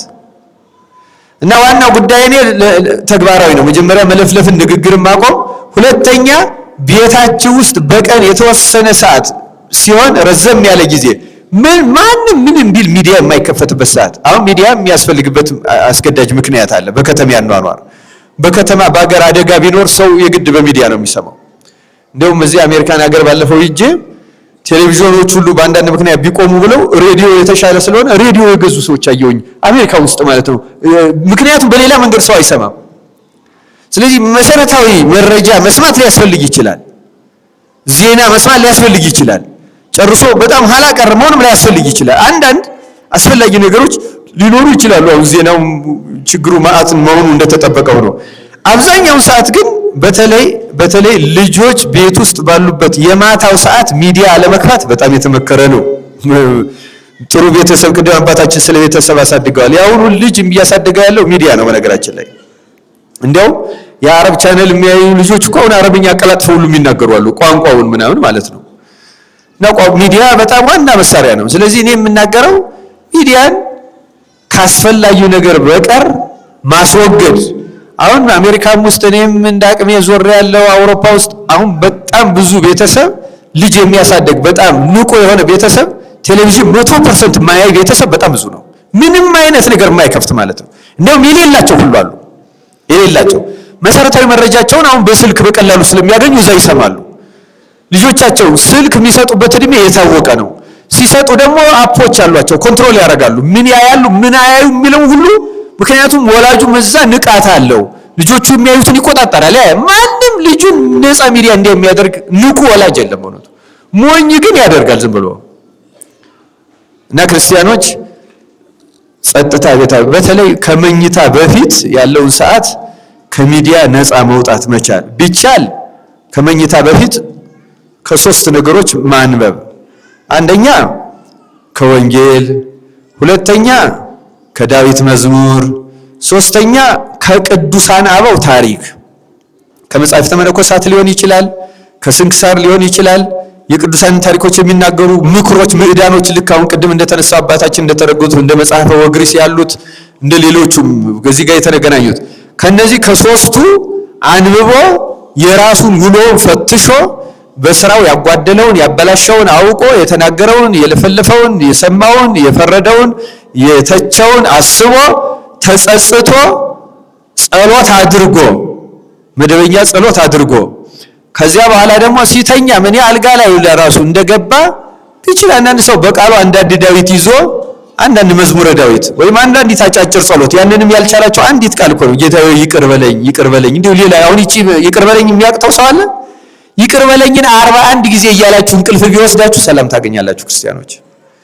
አይ ቅድም እዚያ ጸልያለሁ ሳትሉ ማለት ነው እያወራችሁ እየተነጋገራችሁ ከዚያ ስትነሱም ጧት አይናችሁን እንደገለጣችሁ የእግዚአብሔርን ስም መጥራት፣ አይናችሁ ከመከደኑ በፊት የእግዚአብሔርን ስም መጥራት። ይሄን ብናደርገው ህይወታችን እየተስተካከለ ይሄዳል። አምላካችን እግዚአብሔር ይርዳል። አሳጥራለሁ ብዬ ብሶቴንም ስለሆነ የነካችሁት እኔ ደግሜ ነው የምናገረው። ጥያቄው ያስጠላኛል። የእውነት ነው የምነግራችሁ። ምክንያቱም የኛን ችግር የሌላ ሰው አድርጎ የመስማት ፍላጎት አድርጌ ስለምወስደው ነው። የኛን ችግር የነገሌ ናቸው እንደዚህ በዚህ መጥቶ እንደዚህ በዚያ ወጥቶ እኔ አሁን አልልም። ይገርማቸዋል አልልም። የነገር ዋናው የኛ ጠላት እኛ ብቻ ነን። ልንገራችሁ እኛ ከእግዚአብሔር ጋር ከሆነ እስቲ እግዚአብሔርን የሚያሸንፈውን እናየዋለን። የተጣላ ነው ከእግዚአብሔር ጋር ነው። እንታረቅ፣ ከእግዚአብሔር ጋር እንታረቅና ያን ጊዜ እግዚአብሔር ስንሸነፍ ነው። እግዚአብሔር አምላካችን ከሁላችን ጋር ይሁን። እግዚአብሔር ይስጥልን መምህራችን። ይሄ ጥያቄ እንግዲህ የጠየቅንበት ምክንያት እንዲህ በሽታችን ሁልጊዜ ጉንፋን የሚያመው በሽተኛ ሁሌም ሐኪም ሄዶ ጉንፋን አሞኛል ካለ እንዴት ከጉንፋን መፈወስ እንዳለበት በደንብ አድርጎ እንዲወቅረው ነው እና ሲወቀር ደግሞ ጥሩ ወፍጮ እንዲሆን ጥሩ ነግራችሁናል። እግዚአብሔር ይስጥልን። በአንድም በሌላ መንገድ አንስታችሁልኛል፣ ግን ጠበቅ ተደረጉና መስመር አስይዛችሁልኝ እንድትሄዱ የምፈልገው ጥያቄ ኦርቶዶክሳዊነት አረዳድንና ኦርቶዶክሳዊ እይታችን እንዴት እናስተካክለው?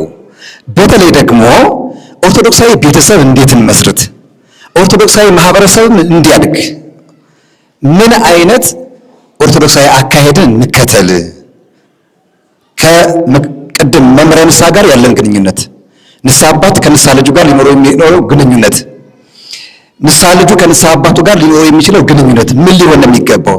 ኦርቶዶክሳዊ ማህበረሰብን ቤተሰብን ለመገንባት ስንለው አሁን አንዳንድ ጊዜ በጥያቄና መልስ ችግሩ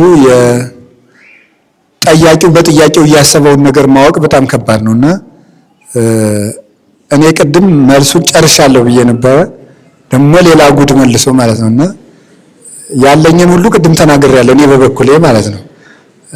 መምህር ብርሃኑ አድማስም አስተምረውናልና አሁን ኦርቶዶክሳዊነት ምን እንደሆነ አሁን ምን እጨምራለሁ። ኦርቶዶክሳዊነት የሚባለው ኦርቶዶክሳዊነት መሰረታዊ ትርጉሙ ክርስቶሳዊነት ነው፣ ሌላ ነገር የለውም። ኦርቶዶክስ የሚለውን የለየነው በክርስቶስ ጉዳይ ላይ መለያየት ሲመጣ ነው። ከዛ በኋላ እኛ ክርስቶስን በትክክል የምናምነው በትክክል እሱ እንዳስተማረን የምንኖር ወይም የሱን እውነተኛውን እምነት ተቀብለን የምንኖር ነው። ኦርቶዶክሳዊነት ማለት እሱ ነው። ኦርቶዶክሳዊ ማለት ሲጀመር ኦርቶዶክስና ኦርቶዶክስ ያልሆነ የሚባል የመጣው በክርስቶስ ነው ልዩነቱ የመጣ እና ትክክል አንድ አካል አንድ ባህሪ ብለው የሚያምኑት ኦርቶዶክሳውያን ሆና ኦርቶዶክሳዊ ማለት ተዋህዶአዊ ወይም ክርስቶሳዊ ማለት ነው። ክርስቶሳዊ የሚሆን ያ ማለት ክርስቲያን ማለት ነው። ኦርቶዶክስ ማለት ክርስቲያን ነው እንዴ። ስለዚህ ክርስቲያናዊ ሕይወት ሲኖረን ኦርቶዶክሳውያን ሆን ማለት ነው። ስለዚህ መጀመሪያው በክርስቶስ ማመን ነው፣ አምነናል። በክርስቶስም ተጠምቀናል፣ መጠመቅ ነው፣ ተጠምቀናል። ከዚያ በኋላ የሚቀሩን ማመኑን አምነናል፣ መጠመቁን ተጠምቀናል፣ ሥጋው ደግሞ ለመጀመሪያ ጊዜ ተቀብለናል። ከዚያ በኋላ የሚቀረን ምንድን ነው? የመጀመሪያው ቅድም መምህር በትምህርቱ እንዳነሳው ቅድም በትምህርት ጊዜ በእምነት መጉደል እንደተባለው በክርስቶስ መታመን ይቀርናል። ክርስቶስን ለምድራዊ ሕይወት ብቻ ተስፋ ካደረግነው ከሰው የባስን ምስኪኖች እኛ ነን ይላል። ራሱን ክርስቶስን ተስፋ ማድረግ ማለት ራሱን ክርስቶስን ተስፋ ማድረግ ነው። እኛ አሁን ለልጆች ስብሐት እናስብላቸዋለን፣ አቡነ ዘበሰማያት እናስብላቸዋለን፣ ትምህርት እናስተምራቸዋለን። ግን ያ ከክርስቶስ ጋር ለመገናኘት መሆኑን አንነግራቸውም። ዝም ብሎ ሕግ እንደሆነ ብቻ ነው እንደሚያውቁ። ለዚያ ነው ሲያድጉ አሽቀንጥረው የሚጥሉት። እንደዚያ ሲሉ ከክርስቶስ ጋር መዋሃድ እንደሆነ ካወቁት ግን አይጥሉትም። ከነ ጉዳዩ ከነ ጥቅሙ ከነ በረከቱ አንነግራቸውም። ማለት ኦርቶዶክሳዊ የሚያደርገን ምንድነው ስትሉኝ በክርስቶስ ፍጹም መታመናችን ነው። እምነት በሌለበት ጌታ ስለማያድር ነው። እንግዲህ ከዛ ቀጥሎ እንደተባለው ምንድነው የሚቀረን ነው። ኦርቶዶክሳዊ የሚሆን ሰው በክርስቶስ ሕግ እና በክርስቶስ ሕይወት ሲኖር ነው ኦርቶዶክሳዊ። በክርስቶስ ሕግ በክርስቶስ ፍቅር መጽናት ነው ኦርቶዶክሳዊነት ማለት። በክርስቶስ ፍቅር መጽናት እና ተስፋን ማስተካከል ነው። ችግራችን ሁል ጊዜ ሃይማኖትን ለምድራዊ ጥያቄ መልስ ማድረግ ስለምንወድ ነው። ኦርቶዶክሳዊ እይታ ከዚያ የወጣ ነው። መራቀቅ አይደለም ኦርቶዶክሳዊነት። ኦርቶዶክሳዊነት ሊቅ መሆን አይደለም። ኦርቶዶክሳዊነት ኃጢአትን ሁሉ ለክርስቶስ ቤዛነት ሰጥቶ መፈንጠዝ አይደለም። ከክርስቶስ ጋር መኖር ነው ኦርቶዶክሳዊነት። ሁልጊዜ ከክርስቶስ ጋር መኖር ኦርቶዶክሳዊነት ነው እና አንዱ የሚያኖረን በክርስቶስ ሕግና በክርስቶስ ሕይወት መኖር ነው። ሕጌን የሚጠብቀኝ የሚወደኝ እሱ ነው ይላል። አንድ ጥያቄ ቅዱሳን ሐዋርያት ጠይቀው ነበረ። ከዚህ በኋላ ዓለም እኔን አያየኝም፣ ለእናንተ ግን እታያለሁ አላቸው። ዮሐንስ ወንጌል ምዕራፍ 14 ላይ እናንተ ታዩኛላችሁ፣ ዓለም ግን ከዚህ በኋላ አያየኝም አለ። ከዚያ ታዲዮስ የሚባለው ሐዋርያ ከቅዱሳን ሐዋርያት አንዱ ቅዱስ ታዲዮስ ብድግ አድርጎ ለዓለም ሳትታይ ለእኛ እገለጻለሁ ብለሃል፣ ዓለም ሳያይህ እኛ የምናይህ እንዴት ነው ብሎ ጠየቀው። ዓለም አያየኝም እናንተ ታዩኛላችሁ ብለሃል እና ለዓለም ሳትታይ ለእኛ የምትታየን በምንድን ነው ሲለው በዚህ ይታያለሁ በዚህ ይታያለሁ ሳይል ቀጥሎ ምንድን ነው ያለው? ዘያፈቅረኒ ይቀብ ቃሌ፣ የሚወደኝ ሰው እሱ ቃሌን ይጠብቃል።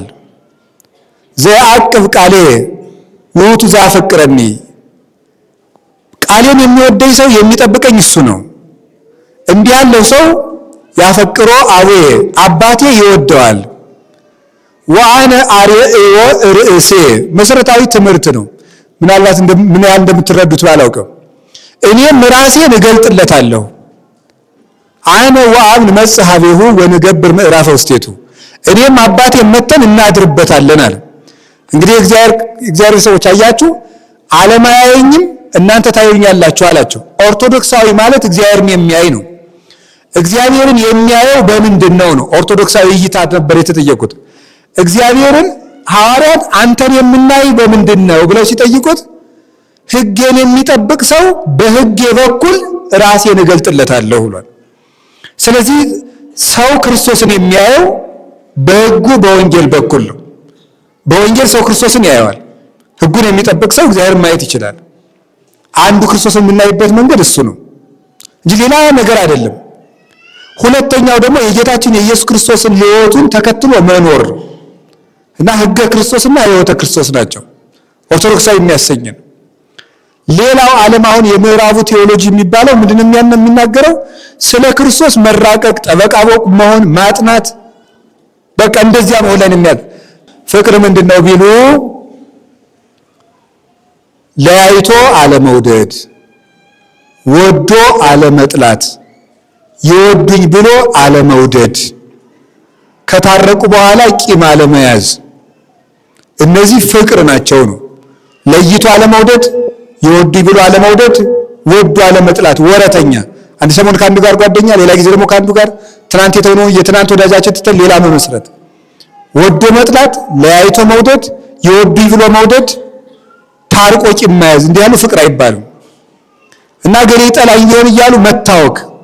እግዚአብሔር ፍቅር ነው። አንድ ሰው ክርስቶስን እየመሰለው የሚሄደው ወደ ፍቅር ሲሄድ ወደ ሰላም ይሄዳል። ሁሉን ወደ መውደድ መጨረሻ ላይ ሁለንተናው ብርሃን ይሆናል። ያ የሚሆነው ጌታችን ኢየሱስ ክርስቶስን በሕይወት ስንመስለውና ሕጉን ስንጠብቅ ሶስተኛው የምስጢራተ ቤተክርስቲያን ተሳትፎ ነው። ኦርቶዶክሳዊ ቤተሰብ ማለት ይሄ ነው።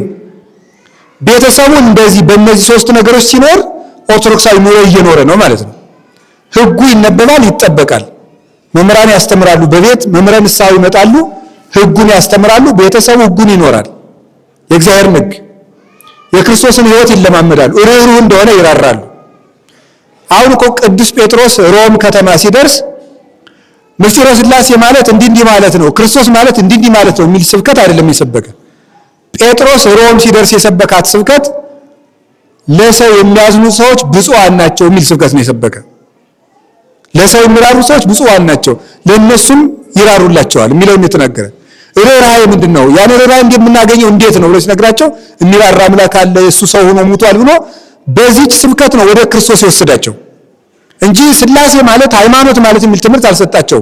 ባዶ ሜዳ መጥቶ ሮም ከተማ የማይታወቅ አገር ገብቶ የሚራሩ ብፁዓን ናቸው ነው። እና ሰዎች በርኅራኄን ከቤት መልመድ፣ መስጠትን ከቤት መልመድ፣ ቃልን መጠበቅን ከቤት መልመድ፣ ሰዓት ማክበርን ከቤት መልመድ፣ ይቅርታን ከቤት መልመድ፣ ቁም ነገረኛነትን፣ ሰራተኛነትን፣ ስግደትን፣ ጸሎትን ቅድም መምህሩ እየነገረንን ይሄ መጽሐፍ አንብቦ መተኛት፣ ጸልዮ መተኛት ተግባራዊ ክርስትናውን በየቀኑ ለልጆች ማሳየት ነው። ለልጅ 1000 ጊዜ ተናግረው አንድ ክፉ ተግባር ከሚያሳዩት ምንድን ነው የሚባለው? 1000 ጊዜ ሳይናገሩ አንድ ተግባር ቢያሳዩት ይሻላል። እኔም አንድ የተጻፈ መጽሐፍ ሻነብ አዲስ አበባ ዩኒቨርሲቲ ያሳተመው አንድ የፔዳጎጂ መጽሐፍ ነው። እያየሁት ሰዎች መጀመሪያ የሚይዙት ምን ያደርጉትን ነው? የሰሩትን ይይዛሉ። ከዛ ቀጥለው ራሳቸው የተናገሩትን አይረሱትም። ከዛ ቀጥለው ያዩትን አይረሱትም። ያዩትን መጨረሻ ላይ የሚይዙት የሰሙትን ነው። ከመስማትና ከመናገር ሰው ያየውን መጀመሪያ ይይዛል። ከዚያ ሁሉ በፊት ራሱ የሰራውን ይይዛል። ሰው ራሱ የሰራውን አይረሳውም። ራሱ የተናገረውን አይረሳውም። ከዚያ ቀጥሎ ግን ከሰዎች ግን ከነገሩት ይልቅ ያሳዩትን ይይዛል። እኛ ለልጆች ግን እንነግራቸዋለን፣ አናሳያቸውም። አንዳንዱ ሰው ራሱ ቢራውን ግጥም አድርጎ ጠጥቶ ይሄ ለልጅ አይሆንም ይለዋል። ለልጁ ማለት ነው። ራሱ ይሰክራል፣ ልጅ ይሄን አይጠጣም ይለዋል። ልጅ ግን ያየውን የሚያደርግ አንተ ቁረብ ይለዋል። አባት እናቱ ግን አይቆርብም። ወስዶ እሑድ አቁርቦት ይመጣል። እናት ታቅፋ ወስዶ አቁርቦት ትመጣለች። እሷ አትቆርብም፣ እሷ አይቆርብም። እና ማሳየት ነው። ያሳዩትን ልጅ ያደርጋል። ኦርቶዶክሳዊ ሕይወት ተግባራዊ ቤተክርስቲያን መቅደስ ውስጥ የሚደረገው ነገር ቤት ውስጥ ሲገባ ማለት ነው። ኦርቶዶክሳዊ እዚህ ታጥበን ንጽህናችን ጠብቀን ነው ቤትም ንጽህና ሲጠብቅ እዚህ እንደማናማ እዚያም ሳናማ ስንቀር እዚህ መጽሐፍ ቅዱስ እንደሚነበብ እዚያም እዚህ እንደሚመጸወተው እዚያም ስንመጸውት በጥንቃቄ እንደምንኖር እዚያም ፈርተን ስኖር ፈሪሃ እግዚአብሔርን በቤታችን ስንይዝ ኦርቶዶክሳዊ ቤተሰብ በዚህ የሚመጣ ነው። እና ኦርቶዶክሳዊነት ማለት ምስጢራተ ቤተክርስቲያንን አለመራቅ ነው። ከቅዳሴ ርቆ ሰው ኦርቶዶክሳዊ ቤተሰብ አይሆንም። 1000 ጊዜ ጉባኤ እየተገኘ ይማር፣ ግን የማያስቀድሰው እንደውም ሳይማር የሚያስቀድሰው ይሻላል። እውነት ለመናገር ማስቀደስ፣ ምክንያቱም አምልኮተ እግዚአብሔር የነፍስን አይን የሚያጠራ ስለሆነ ማለት ነው። እንደነው ክስቶን ላይ ይንተ ወራይ መድምከ ምግ ካለ አይኖችን ግለጣቸው፣ አይነ ልቡናን ግለጥልኝና ከሕግ ድንቅ ነገር ነው ያለው ነው። ስለዚህ አይነ ልቡናውን ያበራለታል ሲያስቀድስ፣ ኪዳን ሲያደርስ። ቤተክርስቲያን ሁልጊዜ እየተማረ ከማያስቀድስ ሰው ሁልጊዜ እያስቀደሰ የማይማረው ይሻላል። መሻል ነው እንጂ እንግዲያስ ሳልማል አስቀድስልን ደግሞ ሳይማሩ ማስቀደስም አንድ ቀን ያልገባለት እናጠፋለን እያልኮለት። ግን ከምስጢራተ ቤተክርስቲያን ተሳትፎ ጌታ ምን አድርጎ እንደገለጸ ተመልከቱ። ኦርቶዶክሳዊ ሰው ከክርስቶስ ጋር የሚኖር ነው። በምን አድርጎ ነው የገለጸው? እኔ የወይን ሐረግ ነኝ እናንተ ቅርንጫፍ ናችሁ ነው። ይሄ ኦርቶዶክሳዊነት ማለት ይሄ ነው፣ ሌላ አይደለም። ዮሐንስ ወንጌል ምዕራፍ 15 ቁጥር 1 ላይ የተገለጸው ኦርቶዶክሳዊነት ማለት ከክርስቶስ ጋር ያለ ፍጹም ህብረት ማለት ነው። በእኔ ኑሩ እኔም በእናንተ። በቅርንጫፉ መኖር ያልቻለ ማነው? ከግንዱ ጋር መኖር ያልቻለ ቅርንጫፍ ማፍራት አይችልም ብሏል። ለምን? ምግቡን የሚያገኘው ቅርንጫፉ ከግንዱ ነው። ስለዚህ ከክርስቶስ ጋር ስጋውን ደሙን፣ ቅዳሴውን፣ ጾሙን፣ ጸሎቱን ከቤተ ክርስቲያን ጋር መዋሃድ ነው። ያንን ቅዱስ ጳውሎስ በምን አድርጎ ነው የገለጸው? ቤተ ክርስቲያን አካል ክርስቶስም ራስ እኛም ሕዋስ ነን። አንድ ሕዋስ እንግዲህ ብቻውን ተቆርጦ አንድ ጣቴ እዚያ ቢቀመጥ ሕይወት የለውም ማለት ነው። ከአካሉ ደም፣ ኦክሲጅን፣ ሌላው ነገር የሚላክለት አብሮ እስከኖረ ድረስ ነው። ከክርስቶስ ጋር ተዋህዶ መኖር ነው። እና እኔ የምነግራችሁ የእግዚአብሔር ቤተሰቦች ቃሉ ሕጉ ማለቴ ነው የክርስቶስን ሕይወቱን መኖር። ወንጌል ማለት እኮ የክርስቶስ ሕይወት ታሪክ ነው። አኗኗሩ በምድር ላይ እንዴት ነው የኖረ? ሲሰድቡት ምን ያደርግ ነበረ? አነጋገሩ ጭምት ነበረ፣ ልዝብ ነበር፣ ህዱ ነበር። በማንም ፈጽሞ አይፈርድም። ጣልቃ ገብቶ የማንንም ክብር አይነካም፣ አይፈተፍትም። ክፉ ሰው እንደሆነ እንኳን እያወቀ ፈሪሳውያንን አይነካቸውም ነበር። ልከኝነት ነው ኦርቶዶክሳዊነት። እና ሕይወቱን ተከትሎ መኖር ታሪኮቹን ከማቴዎስ ወንጌል ምዕራፍ 1 ጀምሮ እስከ ዮሐንስ ወንጌል ሐዲሳቱን እያነበቡ የጌታን ሕይወት መምሰል ነው፣ መማር ነው። ሕይወቱን መኖር፣ ሕጉን መጠበቅና ከሱ ጋር በምስጢራተ ቤተ ክርስቲያን መዋሃድ፣ በቅዱስ ቁርባን፣ በቅዳሴ፣ በኪዳን። አንድ ሰው በሳምንት አንድ ቀን ቢያንስ ካላስቀደሰ ይሄ ከግንዱ የተለየ ቅርንጫፍ ሆነ ማለት ነው። ምግቡን ከቅርንጫፉ ሲያጣ ምን እያደረገ ይመጣል? እየደረቀ ይመጣል። ሳይቆርብ ከኖረ አሁንም እየደረቀ ይመጣል። ጸሎት እያቋረጠ ከኖረ አሁንም እየደረቀ ይመጣል። ቃሉን ሳይሰማ መጽሐፍ ቅዱስ ከቤት ሳይነበብ ከታደረ ያ ቤት የደረቀ ቤት ነው። የቤተሰብ የመጽሐፍ ቅዱስ ምንባብ መርሃ ግብር ከሌለ የደረቀ ቤት ነው ያ ቤት ማለት ነው። ክርስቶስ የለበትም፣ አያድግም። ምንድነው ያለው? ቃሉን በሌሊትና በቀን የሚያነብ ሰው ምንድነው የሚለው? ከዋዳ እንደተተከለች ፍሬዋን በየጊዜ እንደምትሰጥ ዛፍ ይሆናል። ስለዚህ የዚያ ቤት ውስጥ መጽሐፍ ቅዱስ የማይነበብ ከሆነ ቤቱ ይደርቃል። ልጆቹም ደረቃቸውን የቆሙ ደረቅ ዛፎች ናቸው። እነዚያ እንዴት ፍሬ ይጠበቅባቸዋል? ከግንዱ ጋር የሉም። አናቆርባቸውም፣ አናስተምራቸውም፣ አናስቀድሳቸውም፣ አናስጸለያቸውም፣ አንጸልይም። ከግንዱ ተለይተው ግን ሰው አክባሪ፣ ሀገር ወዳድ፣ እናት አባት የሚያከብሩ፣ ቁም ነገረኛ፣ ስራ የሚያወዱ ልጆችን እንጠብቃለን። ከግንዱ ግን የተለዩ ናቸው። ደግሞ የተለየ ነው እኛ ነን። እና ኦርቶዶክሳዊነት ጌታ ቅዱስ ጳውሎስ በቅዱስ ጳውሎስ እንደነገረን እምከመ ኮነ ሥራዋ ቅዱሰ ከማሁ አይጹቅ ያህዲ፣ ግንዱ ቅዱስ ከሆነ ቅርንጫፉ ቅዱስ ይሆናል። እርሾው መልካም ከሆነ ዳቦው ቂጣው መልካም ይሆናል። ሮሜ 11 ላይ ቅዱስ ጳውሎስ የነገረን እርሾ ስር የተባሉ እነማን ናቸው? ቤተሰብ ናቸው። እንደዚያ ስናደርግ ከዚያ የሚበቅለው ትውልድ ጻድቃን የተባረከ ይሆናል። እና ያንን ስናደርግ ኦርቶዶክሳዊ አተያያችን እየበራ እየጠራ ይመጣል። እና ኦርቶዶክሳዊ አይን ኑራውን የሚገለጥ ነው። ምንድነው የሚለው አይደለም? ሀበነ እግዚኦ አዕይንተ አእምሮ ቃለ ዘባሕቲትከ ማነው ወትረ ኪያከ ይርአያ፣ አቤቱ ወትረ ኪያከ ይርአያ፣ ሀበነ እግዚኦ አዕይንተ አእምሮ ወትረ ኪያከ ይርአያ፣ አንተን ሁልጊዜ የሚያዩ የልቡን አይኖችን ስጠን። ወአእዛነነሂ ቃለ ዘባሕቲትከ ይስምዓ፣ ጆሮቻችንም ያንተን ቃል ይሰሙ ዘንድ ክፈታቸው ነው። ኦርቶዶክሳዊነት ምንድነው ያለው? አጽኑሙ አእዛኒክሙ ለበገሃድ፣ ይሄኛውን ጆሮአችሁን ዝጉት። አውሩ አዕይንቲክሙ፣ አይናችሁንም አጥፉ። ምን ማለት ነው? ይሄን አፋዊ መራቀቃችሁን ትታችሁ አይነ ልቡናችሁን ክፈቱ ነው። ይሄን በምንድን ነው የምናገኘው? አኮ ከመይትራይ ዳይሙ ከመይታለይ፣ በዚህኛው አይናችን የምናየው በዚህኛው ጆሮአችን የምንሰማው አይደለም፣ በአይነ ልብ የምናየው ነው። ኦርቶዶክሳዊነት አይነ ልብን መክፈት ነው። አይነ ልብ ደግሞ በእውቀት ብቻ አይከፈትም፣ በስብከት ብቻ አይከፈትም። የሚከፈተው በምስጢራተ ቤተክርስቲያን ከእግዚአብሔር ጋር በመኖር ነው። ዓመት ሙሉ እየተሰበከ ቤተክርስቲያን ከማይሄድ ሰው ዓመት ሙሉ ሳይሰበክ ቤተክርስቲያን በሳምንት አንድ ቀን የሚያስቀድስ ሰው ይሻላል። ስለዚህ እኔ አሁን የምነግራችሁ እንደው በሞቴ ቢያንስ በሳምንት አንድ ቀን አስቀድሱ፣ ቢያንስ ማለት ነው። በሳምንት አንድ ቀን አስቀድሱ።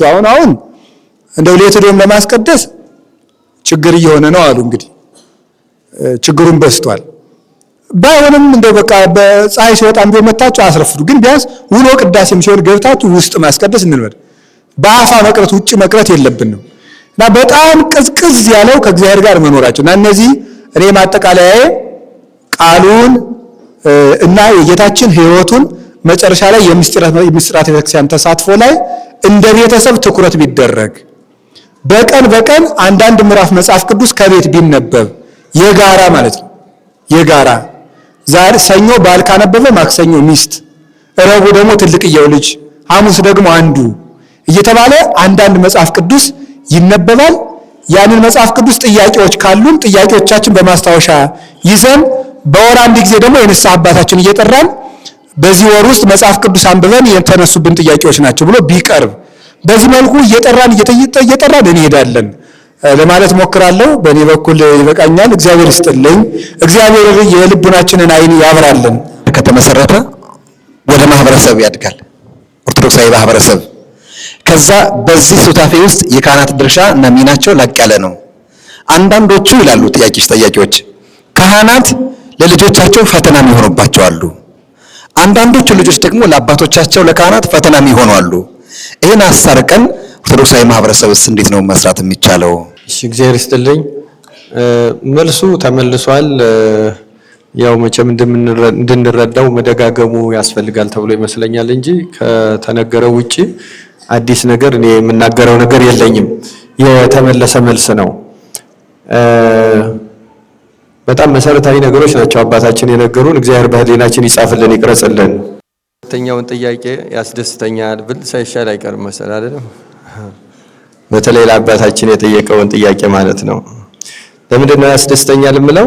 ምንም ቢሆን አንድ ሰው ተግባራዊ ክርስቲያን ህይወት እንዲኖረው ፈልጎ ከጠየቀ ይሄ ትልቅ ጥያቄ ነው በእውነቱ። እንመልሰውም አንመልሰውም ይግባችሁም አይግባችሁም ፍላጎቱ ራሱ በጣም የተቀደሰ ነው። ይሄን እግዚአብሔር በሁላችን ለዘላለም ያሳድርብን። በጣም መሰረታዊ ፍላጎት ይሄ ነው። እናንተ ብቻ አይደላችሁም፣ ሁላችንም እንዴት ነው ከዚህ ካለንበት ህይወት ወጥተን ወደዚህ የምንሸጋገረው የሚለው የማንኛውም ሰው ጥያቄ ነው። የመናኙ የዝጉሃዊው ጥያቄ ይሄ ነው። እውነቱን ለመናገር የእውነተኛ መሪዎች የጳጳሳትም ጥያቄ ይሄ ነው። የመነኮሳት ጥያቄ ነው። የምዕመናኑ ጥያቄ ይሄ ነው መሆን ያለ እንዴት ነው እውነተኛው መነኩሴው እውነተኛ መነኩሴ፣ ካህኑ እውነተኛ ካህን፣ ምዕመኑ እውነተኛ አማኝ መሆነው እንዴት ነው የሚለው በጣም ጥሩ የተባረከ የተቀደሰ ጥያቄ ነው። ይህን መፈለጋችንን የሚያይ ጌታ ደግሞ አንድ ቀን ያስተካክልልናል፣ በቸርነቱ ያስተካክልልን።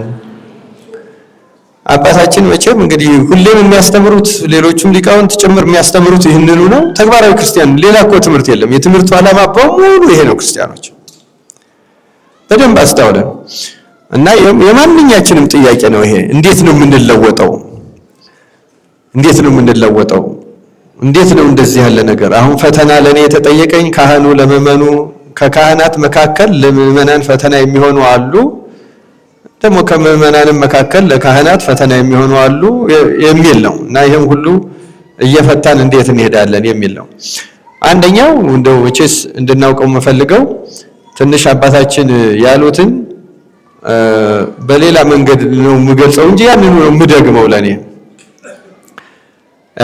አንድ መሰረታዊ ነገር እንድትይዙ እመኛለሁ። እግዚአብሔር በአይምሮአችን ይሳልብን ያሳደረብን። ምን መሰላችሁ? እውነተኛ የሚገባኝን አይነት የክርስቲያናዊ ህይወት ለመኖር እንዴት እችላለሁ የሚሉ ተጋዳዮች ይህን ጥያቄ ደጋግመው ጠይቀውታል። ለምሳሌ ብዙ ይሰግዳሉ፣ ብዙ ይጾማሉ፣ ብዙ ይጸልያሉ፣ አባታችን ያሏቸው ሁሉ ቅዱሳን መጻሕፍትን ሁሉ ያነባሉ። እንደዛ ሁሉ እያደረጉ ግን በህይወታቸው ለውጥ የማያዩበት ጊዜ ያጋጥማል እና እንዴት ሆኜ ነው? እንደውም አንዳንዶቹ ሰይጣን ተስፋ መቁረጥ ሁሉ ሊያመጣባቸው ይችላል። ምን አይነት ተስፋ መቁረጥ? አይ ስህተት ቢሆን ነው እንጂ ወደሚል ሁሉ እስኪያደርሳቸው ድረስ ማለት ነው። እና አንድ ቴዎፋን የሚባል የ18ኛው ክፍለ ዘመን አባት እንዲህ ይላል፣ የክርስትና ህይወትን በሁለት ይከፍለዋል እና ሁለት አይነት ነው ይላል። አንደኛው የተሳሳተ ነው። መቼም አንደኛው ትክክል ነው የሚለውን ለመረዳት ግን የተሳሳተው የትኛው ነው? ትክክሉ የትኛው ነው? የተሳሳተው የሚባለው ሰዎች አሁን ጥያቄያችሁ መልካም ነው። ለምሳሌ አንዲት ወጠ ሰሪ የማታውቀውን ወጥ ስሪ ብሏት ወይም ጠላ ጠምቃ የማታውቅ ሴት ጠላ ጠመቂ ብትላት እናቷ እንዴት አድርጌ ነው የምጠምቀው ትላለች አይደለም? ብቅሉን አብቂ፣ እንደዚህ አድርጊ፣ በዚህ ጊዜ ጠንስሺው፣ በዚህ ጊዜ ደፍድፊው፣ በዚህ ጊዜ እንዲህ አድርጊው ብላ ትነግራታለች። ክርስትና ልክ መጀመሪያ ይሄን፣ ሁለተኛ ይሄን፣ ሶስተኛ ይሄን ልክ እንደዚህ ወይም በሕክምና እንዳለ ፕሮሲጀር ወይም በግብርና እንዳለ ወይም በምርምር እንዳለ ፕሮሲጀራሊ አውቀን እኛ ማድረግ የምንችለው አድርጎ ማሰብ ራሱ ችግር ነው ይላል ይህ አባት። ገብቷችኋል አይደለም? አሁን ጥያቄያቸውን አድንቄ አንዱ የተሳሳተ መልሳችን ምንድነው? የሆኑ ሰዎች የሆነ ነገር ተነግሯቸው አንደኛ ይሄ ሁለተኛ ይሄ ልክ እንደ መድኃኒት ፕሪስክራይብድ ሆኖ ማለት ነው። ልክ ይሄን ታረጋለህ ከዚያ በኋላ ይሄን ትቀምሚያለሽ እንደምትባለው ይሄን ታረጋለህ እዚህ ጋር ትደርሳለህ ሆኖ የሆነ ክርስቲያን የሆነ የዛ ጊዜ በቅቶ ሊገኝ የዛ ጊዜ አውቆ ሊገኝ እንደዚህ አይነቱ ውሸት ነው፣ አይሰራም። ገብቷችኋል አይደል? የምናደርጋቸው አባታችን ያሉት በሙሉ የሚደረጉ ናቸው። ግን እነዚያን ልክ እንደ ሕክምና ፕሮሲጀር በማድረግ በቅደም ተከተል እንደዚህ በማድረግ እንደዛ የተኛው ነው የተሻለው የሚባለው ይሄ ማለት አሁን የገለጽኩት የማይሰራው ማለት በራስ ጥረት በራስ መረዳትና በራስ ጥረት ለውጥ ለማምጣት የሚደረገው ጥረት ትክክል አይደለም ነው የሚባለው። እውነተኛ ለውጥን በቤተክርስቲያን በአንድ ግለሰብ የሚያመጣው ቅድም አባታችን በደንብ አድርገው ነግረውናል። በወይኑ በቅርንጫፉ በተለይ ዮሐንስ ወንጌል ምዕራፍ 14 ጌታ ያለው ማለት ነው። ብቸኛ በሰው ሕይወት ውስጥ እውነተኛውን የክርስትና ሕይወት መኖር የሚገባንን ሕይወት መኖር እንድንችል የሚያደርገን ራሱ ክርስቶስ ብቻ ነው። አባታችን እኮ ተናግረውናል። አንድ ሕዋስ ተቆርጣ ወድቃ ከዚህ ከተለየች ሕይወት የላትም ብለውናል አይደል? ወይም በሌላ ቋንቋ በእኛ ሕይወት ውስጥ ለውጥ ለምሳሌ ኃጢአት በሙሉ ተደምስሶ እኛ የምንፈልገው አይነት ሰው ያጌታ እንደገና መወለድ ያለው እንደገና ሌላ ሰው ምን ሆነው ገብረ ማርያም ነበረ፣ ግን ምግባሩ ምኑ አኗኗሩ በሙሉ ተለውጦ ሌላ ሰው እንደገና የመወለድ ያህል ማለት በስጋ እንደገና የመወለድ ያህል በመንፈስ ተወልዶ ሌላ ሰው ይለወጣል። በቃ ይህችን የሚያደርጋት መንፈስ ቅዱስ ብቻ ነው፣ እግዚአብሔር ብቻ ነው። ማን ነው የሚያደርጋት? ስለዚህ ተመልከቱ፣ አንድ ክርስቲያን የሚጣጣረው ለሁለት ነገር ነው። መጀመሪያ የሚጣጣረው የመጨረሻም ጥረቱ ይችላል። ለነገሩ በሁለት የከፈልኩት ለአረዳድ እንዲያመች ብዬ ነው። የመጀመሪያ ጥረቱ ከክርስቶስ ጋር መገናኘት ነው። ይሄን አባታችን ብለውታል። ሁለተኛ እንዳይለያየ፣ ከተገናኘ በኋላ ደግሞ እንዳይወድቅ እንዳይለያየ ይችላል። ሌላ ነገር የለውም። ሰው ብንደምራት ብንቀንሳት ብናባዛት ሌላ በሌላ ቋንቋ ምን ማለት ነው? ለምሳሌ አንድ ኃጢአት ሊያስቸግረን ይችላል፣ ይታገለናል፣ መተው እንፈልጋለን።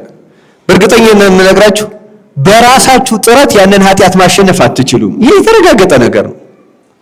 ያ ኃጢአት መለፍለፍ ሊሆን ይችላል፣ ዝሙት ሊሆን ይችላል፣ ሐሰት ሊሆን ይችላል፣ ስርቆት ሊሆን ይችላል፣ ምቀኝነት ሊሆን ይችላል፣ ጥላቻ ሊሆን ይችላል፣ ዘረኝነት ሊሆን ይችላል። መንፈስ ቅዱስ ብቻ ነው ቆርጦ የሚጥለው። ክርስቲያኖች እኛ የምናደርጋቸው እነዚህ መጻሕፍትን ማንበብ፣ መታዘዝ፣ መጾም፣ እነዚህ ማለት መንፈስ ቅዱስ በእኛ ላይ እንዲሰራ ነው። ስለዚህ አንድ ሰው ውስጡ በራሱ ጥረት ምንም ነገር እንደማይደረግ ማመን አለበት። ቅድምም ብየዋለሁ። በእኛ ሕይወት ውስጥ ለውጥ የሚያመጣው እግዚአብሔር ብቻ ነው። ወደ ትክክለኛው ሕይወት ማለት ነው። ወደ ተሳሳተ ሕይወት አለ፣ ሰይጣንም አለ፣ የምንሄድበት መንገድ። ወደ ትክክለኛ ሕይወት ግን ማንኛውንም ኃጢአት ራሱ ከኛ ቆርጦ የሚጥልልን መንፈስ ቅዱስ ነው። ክርስቲያኖች ማነው ቆርጦ የሚጥልልን አልኳችሁ? ስለዚህ አንድ ክርስቲያን መንፈስ ቅዱስ ያን ቆርጦ እንዲጥልለት ግን ይጸልያል፣ ይታገለዋል፣ ይጸልያል እያለ ይሄዳል። ስለዚህ ክርስቲያኖች ያ በእንግሊዝኛ ያነበብኩት ምን ይላል? በእንግሊዝኛ ብናገረው አከፋፈሉን ለአንዳንዶቻችሁ ይሄ ሰልፍ አዌርድ ክርስቲያኒቲ እና ግሬስ አዌይክንድ ክርስቲያኒቲ ይለዋል። ሰልፍ አዌርድ ማለት በራሱ መረዳት፣ በቃ ክርስትና ይሄ ነው አይደል? እንደዚህ ሰግዳለሁ፣ በዚህ ሰዓት እንዲህ አደርጋለሁ፣ እንደዚህ አደርጋለሁ። በቃ አሁን ለምሳሌ አንዳንድ ሰዎች ምን አይነት ፈተና ሊገጥማቸው ይችላሉ? ጠዋትም እጸልያለሁ፣ ማታም እጸልያለሁ፣ እና ባልኩትም መጽሐፍት አነባለሁ፣ እጾማለሁ፣ አስራት አወጣለሁ፣ እንዲህ አደርጋለሁ፣ በቃ በትክክለኛው መንገድ እየሄድኩ ነው ብለው የማመን ፈተና። በሌላ ቋንቋ ሉቃስ 18 ላይ ያለው ፈሪሳዊ ማለት ነው። አስራቴን አወጣለሁ፣ እንዲህ አደርጋለሁ፣ ጌታ ሆይ ተመስገን፣ ምንም አነሰኝ ደሞዝ ጨምረኝ አልልም። እንደዚህ በጣም አደገኛ ነው ይሄ። እና ግሬስ አዌይክንድ ማለት በእኛ ውስጥ የሚደረገው መልካም ነገር መንፈስ ቅዱስ ሲያደርገው ማለት ነው። ለዚያ ስንበቃ እውነተኛው የክርስትና ሕይወት የሚባለው ያኛው ጸሎት ራሱ እውነተኛ ጸሎት የሚባለው በመንፈስ ቅዱስ ሆነን የምንጸልየው ጸሎት ብቻ ነው። ታዲያ አሁን እኛ የምናደርገው ጸሎት ምንድነው? ለምሳሌ የጸሎት መጽሐፍት የምንጠቀምበት መሰረታዊ ምክንያት አንዱ ይሄ ነው። ምክንያቱም እኔ ባልበቃም የበቃ ሰው መንፈስ ቅዱስ ገልጾለት የጸለየው ከእግዚአብሔር ያልተገኘ ለእግዚአብሔር መልሶ አይቀርብም። ልንገራችሁ፣ ጉሳተ ልብ ነው። ሌላው ጉሳተ ልብ ነው። እውነተኛ ጸሎት ማለት መንፈስ ቅዱስ የገለጸው ብቻ ነው። ለዚህ ነው የቅዱሳንን ጸሎት ምጸልይ እኔ እንኳን ባልበቃ በቅቶ የተገለጸለትን እየጸለይኩ እየለመንኩ አንድ ቀን ግን እኔ ራሴ በመንፈስ ቅዱስ ሆኜ ከስጋና ከደም ተለይቼ ከስሜት ተለይቼ ለዚያ ለመጸለይ ይደርስ ይሆናል። በእውነቱ እግዚአብሔር ለዚያ ያደርሰን። ስለዚህ ማንኛውም መልካም ስራ ይሄ ብንመጸውት፣ ብንሰጥ፣ ብንሰግድ በመንፈስ ቅዱስ የሆነ ሁሉ ዋጋ ያስገኛል። ያለ መንፈስ ቅዱስ የሆነ ሁሉ አንድ ጥቅም ብቻ አለው። እሱም በመንፈስ ቅዱስ ለመድረግ በጽናት መታገስ። ምክንያቱም ጌታ ትዕግስታችን ይፈልገዋል። እየታገስን ስናደርገው ወደዚያ ወደ ሀብተ መንፈስ ቅዱስ ያደርሳል። ካለ መንፈስ ቅዱስ የሚደረግ ምንም ነገር ለእግዚአብሔርም አይቀርብም፣ አይገባምም፣ ጥቅምም የለው። ስለዚህ ክርስቲያኖች እውነተኛ ክርስትና ህይወት ማለት ከሱ ጋር መኖር፣ በመንፈስ ቅዱስ መኖር። አሁን ቅድምም ስለ ችግሮች ያልኳቸው ሰው እኮ ከዚያ ቢደርስ መቼ ምን ማድረግ እንዳለበት ራሱ መንፈስ ቅዱስ ያመለክተዋል። ይህ ምንም የማይጠረጠር ነገር ነው። የማይጠረጠር ደግሞ ራእይ ያሳየኝ ደግሞ እንዳትሉ መንፈስ ቅዱስ ያሳያል ሲባል ይሄ የዘመኑ ህልሙ ምናምን በዚህ መታ በዚህ ወደ ማርያም አናግራኝ ሚናስ አናግሮኝ ምናምን አርሴማ እንዲህ ብላኝ አግቢ ያሁኑ እንኳን መንፈሱ ራሱ ብልጥ ነው። የምንፈልገው ነው ከሌና አግባት ከሌን ፍቺው ምናምን ነው የሚለው። ይሄ ልክስክሱ ነው።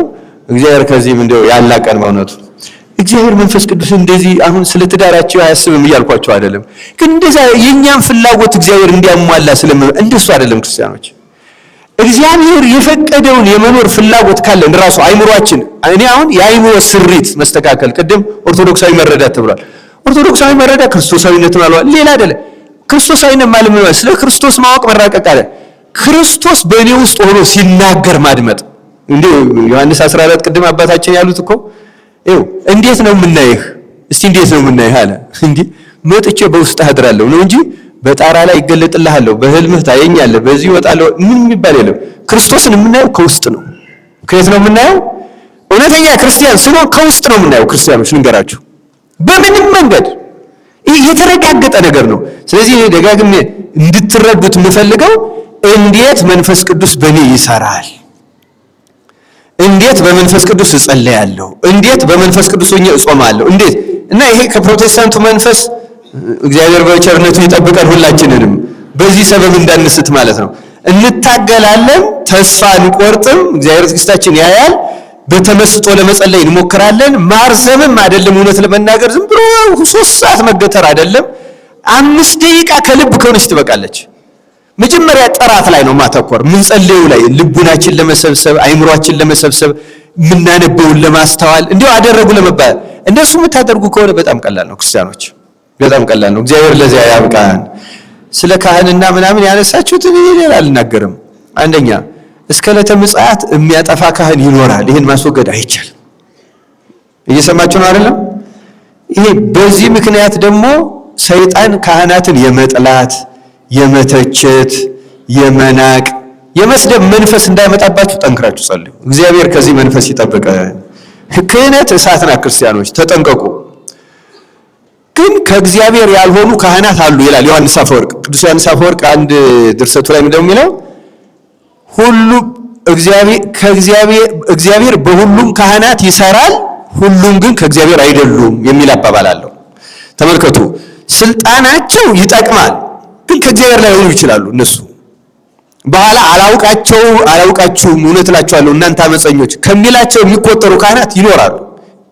ይሄ ምንም የሚጠረጠር ነው። በስንክሳራችን ሁሉም የሚታይ ታሪክ አለ። እንደውም አንድ ኃጢአተኛ የእሳቱን የዋዩን ነገር ሲናገር ኧረ ከኔ በታች ስንት መነኮሳት ጳጳሳት አሉ ብሎ የተናገራል። ከዚያ ስንክሳር ላይ አለ። ይሄ እውነቱን ነው የሚነግረን። ምክንያቱም የእግዚአብሔር ቃል ተጽፏል። በመጽሐፍ ያልተጻፈ ነገር የለም።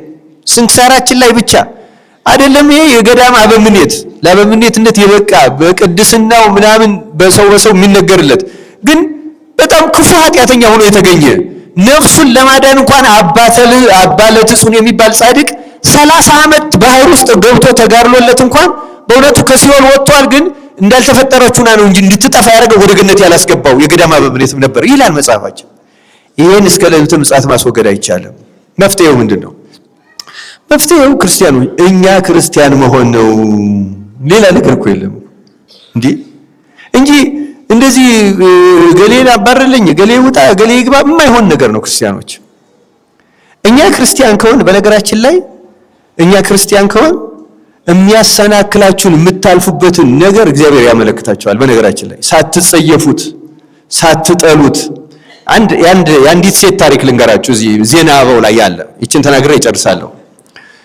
ዜና አበው ላይ አንድ መነኮሳትን የሚወድ ሰው ነበረ እና መነኮሳትን ይወዳል። የወደደበትን ታሪክ አልተረከውም ራሱ ስለ መነኮሳት የሰማው ድንቅ ነገር ማለት ነው። እና መነኮሳትን ይወድ ነበር። አንድ መነኮስ የሆነ ጻድቅ የሱን ታሪክ ሰምቶ ነው መነኮስ የወደደው። ቤተክርስቲያኑን አሰራ፣ ታቦቱን አስገባ፣ በዓለ ንግሱን ያስደርጋል፣ ይደግሳል፣ ያበላል፣ ያጠጣል። እና አንድ ጊዜ በክብረ በዓሉ ዕለት ከመነኮሳት ልጅ ግር መነኩስ ያየ እና ሲያይወደደው ቤተክርስቲያኑ ያለውን ድግስ የሚያዘጋጀው ይሄ ሰው ነው፣ ያበላል፣ ያጠጣል። አረ ይሄንን ቤት ጋብዙልኝ፣ ቤት አምጡልኛልና ከቤት አስጋበዘው። ሰይጣን ደግሞ ምን አደረገ? የአገሩ ገዥ ይህን ሰውዬ እንዲጠራው አደረገው። በዚያው ዕለት እና በአስቸኳይ ተባለ። እንዳሁኑ ትራንስፖርት የለም። ሄደ በእግሩ። እቤቱ ድግስ አለ። መነኩሴው ቤቱ ይጋበዛል። አደረ። ሰውየው መሸበትና በዚያው አደረ። ይሄ መነኩሴ ልጅ እግር መነኩሴ ወይን አበዛ። ሌሊት ጾር ተቀሰቀሰበት። እድሜውም ልጅ ነው። የሰውየው ሚስት ጋር ሊተኛ ወደ ሰውየው ሚስት ሄደ። በሌሊት ሄደና ካንቺ ጋር ልተኛ አላት። እንዲህ አባቴ አንተ መነኩሴ ነህ፣ እኔም ሕጋዊ ባለ ትዳር ነኝ። ሰይጣን አንተንም ሊያስትህ እኔንም ትዳሬን ሊያፈርስ አንተንም ምንኩስናህን ሊያስጠል ነው እንዲህ ያለ ነገር የመጣብህ። ስለዚህ ጸልይ እንጂ ይህን ነገር አናድርገው፣ ተው ተመለስ ብትለው ፍትወት በጣም ከባድ ነገር ናት። አሸነፈው። በግድ ሊደፍራት ሊያንቃት ሲል ጮኸች። ስትጮህ አገልጋዮቿ ተንጋግተው ሲመጡ ደንግጦ ወደ መኝታው ተመለሰ። ምን ነው እናታችን እመቤታችን ምን ነው ጮህሽ አሏት።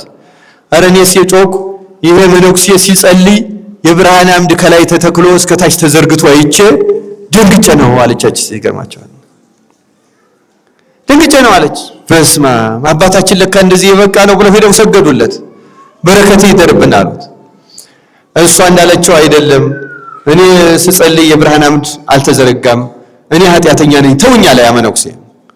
እሷ ግን አይ ይሄን ነው ያየሁት እኔ አለች።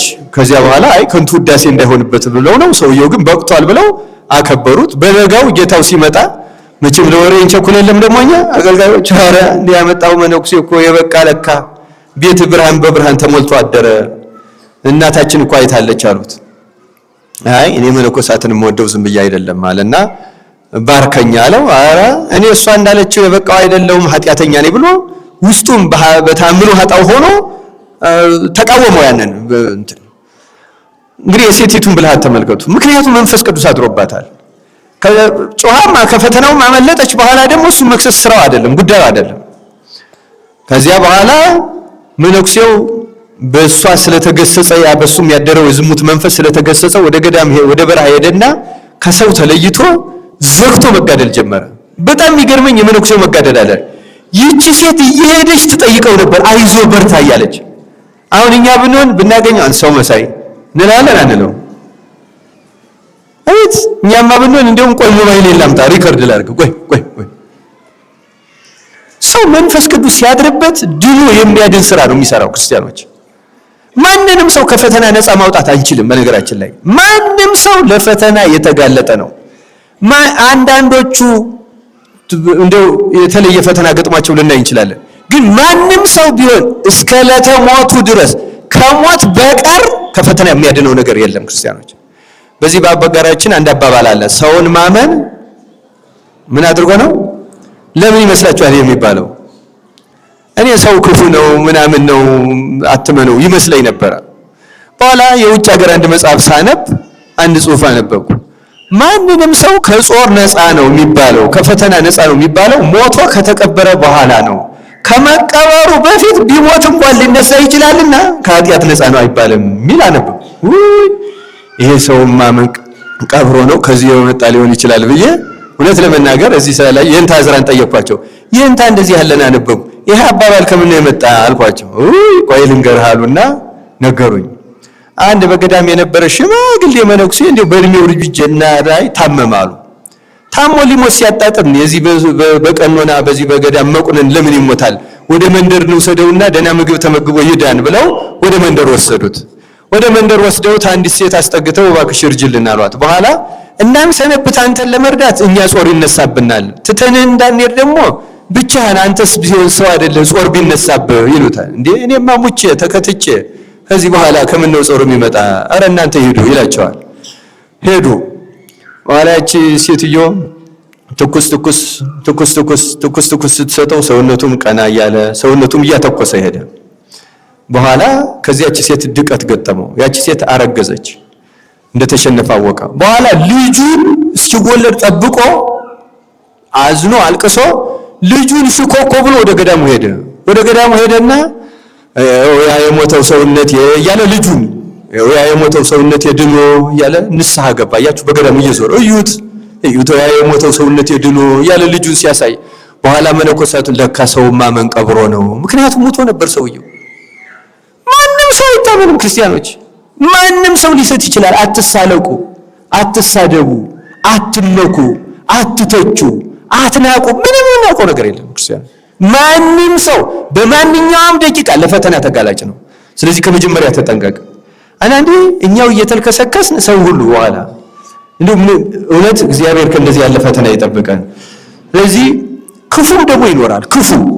ክፋት ያደረበት ከዝሙት፣ ከርኩሰት፣ ከመጠጥ፣ ከስካር ከምን የማይላቅ ይሄ ይኖራል። እስከ ዕለተ ምጽአት ይኖራል። አትጨነቁ፣ አትታወቁ። ቤተክርስቲያን ንጽሕት ናት፣ ቅድስት ናት፣ ክብርት ናት፣ ንዕድ ናት። ግን ከመጀመሪያው ዘመን ጀምሮ እስከ ዕለተ ምጽአት በፈተና የሚወርቁ ሰዎች ይኖራሉ። ይሄን እንዳይኖር ማድረግ አይቻልም። ማለፍ ግን ይቻላል። እንዴት ብሎ እንደዚያች ሴት ብሎ እየጮሽ እያለቀስሽ በኋላ ደግሞ ሳትከሺው በሊቀ ጳጳስ ሊከሰስ የሚገባውን ክሰሱ። በትክክል እየተደጋገመ ለብዙ ሰው መሰናክል የሆነው በሊቀ ጳጳስ በታው ፍትሐ ነገሥቱ በሚፈቅደው መንገድ መክሰስ ይቻላልና ምናልፈው መንፈሳዊ በመሆን ነው። ክርስቲያኑ እኛ መንፈሳዊ ከሆነ እግዚአብሔር እንደውም አረዘምኩት እንጂ አንድ ታሪክ ልንገራችሁ። እናንተ መንፈሳዊ ከሆናችሁ አንዲት የቤተ ክርስቲያን ጠራጊ ሴት መነኩሲት ነበረች። ሩሲያ የተፈጸመ ነው እና ቄሱ ብቻዋን ሰዓት በሌለበት ሰዓት ስታጸዳ አስገድዶ ሊደፍራት ያዛት። እየሰማችሁ ነው አይደል? አስገድዶ ሊደፍራት ቤተክርስቲያን። መነኩሴቱ ግን ጸሎት ማጣቆም ናት እና እመቤታችን በጣም ስለምትማጸን እመቤታችን ተገልጻ አንተ ዙር በል ብላ ደነገጠ። ሰውየው ይዟታል እኮ ልብሷን ቀዷል። መጽሐፉ ላይ የተጻፈ ነው ማለት ነው። ልብሷን ከቀደደ በኋላ ዞር በል አባራ አስጣለቻት። ልንገራችሁ እኛ ንጹሃን ከሆነ እመቤታችን ራሷ ታስጠለናለች። እኛ ንጹህ ስላልሆነ ነው የምንወድቀው ክርስቲያኖች። እኔ የሌሎች ሴቶች ታሪኩ ባቡር ላይ ወታደር ሊደፍራቸው እመቤታችን አሁንም ተገልጻ እያስፈራራች። እስኪ ሰው አማኝ ከሆነ የማይደረግለት ነገር የለም። በተለይ እመቤታችን ለሴቶች ጠርታችኋት ነው። ንጹህ ሆኑና እስኪ የሚደርስባችሁን እዩት። ልንገራችሁ እኛ ነስተን እኛ ተቀድሰን ውሸት ነው። እኛ ውስጥ አለን፣ ምንዝር አለን፣ ዝሙት አለን፣ ርኩሰት አለን። ለዚያ ለፍትወታችን ተላልፈን እንሰጣለን። በፍጹም ንጽህና ያለው ሰው አይደፈርም። በእርግጠኝነት እነግራችኋለሁ። ንጽህና ይዞ የሚታመን ሰው ተገልጣ እመቤታችን በልብስ ከተቀደደ በኋላ ታድናለች። ልንገራችሁ አውሬ እንኳን ቢሆን ጉዳዩ ችግሩ እኛ ጋር ነው ያለው። እኛ ክርስቲያን ለመሆን ያብቃን። ይቆየን። ስብሐት ለእግዚአብሔር። እግዚአብሔር ይስጥልን።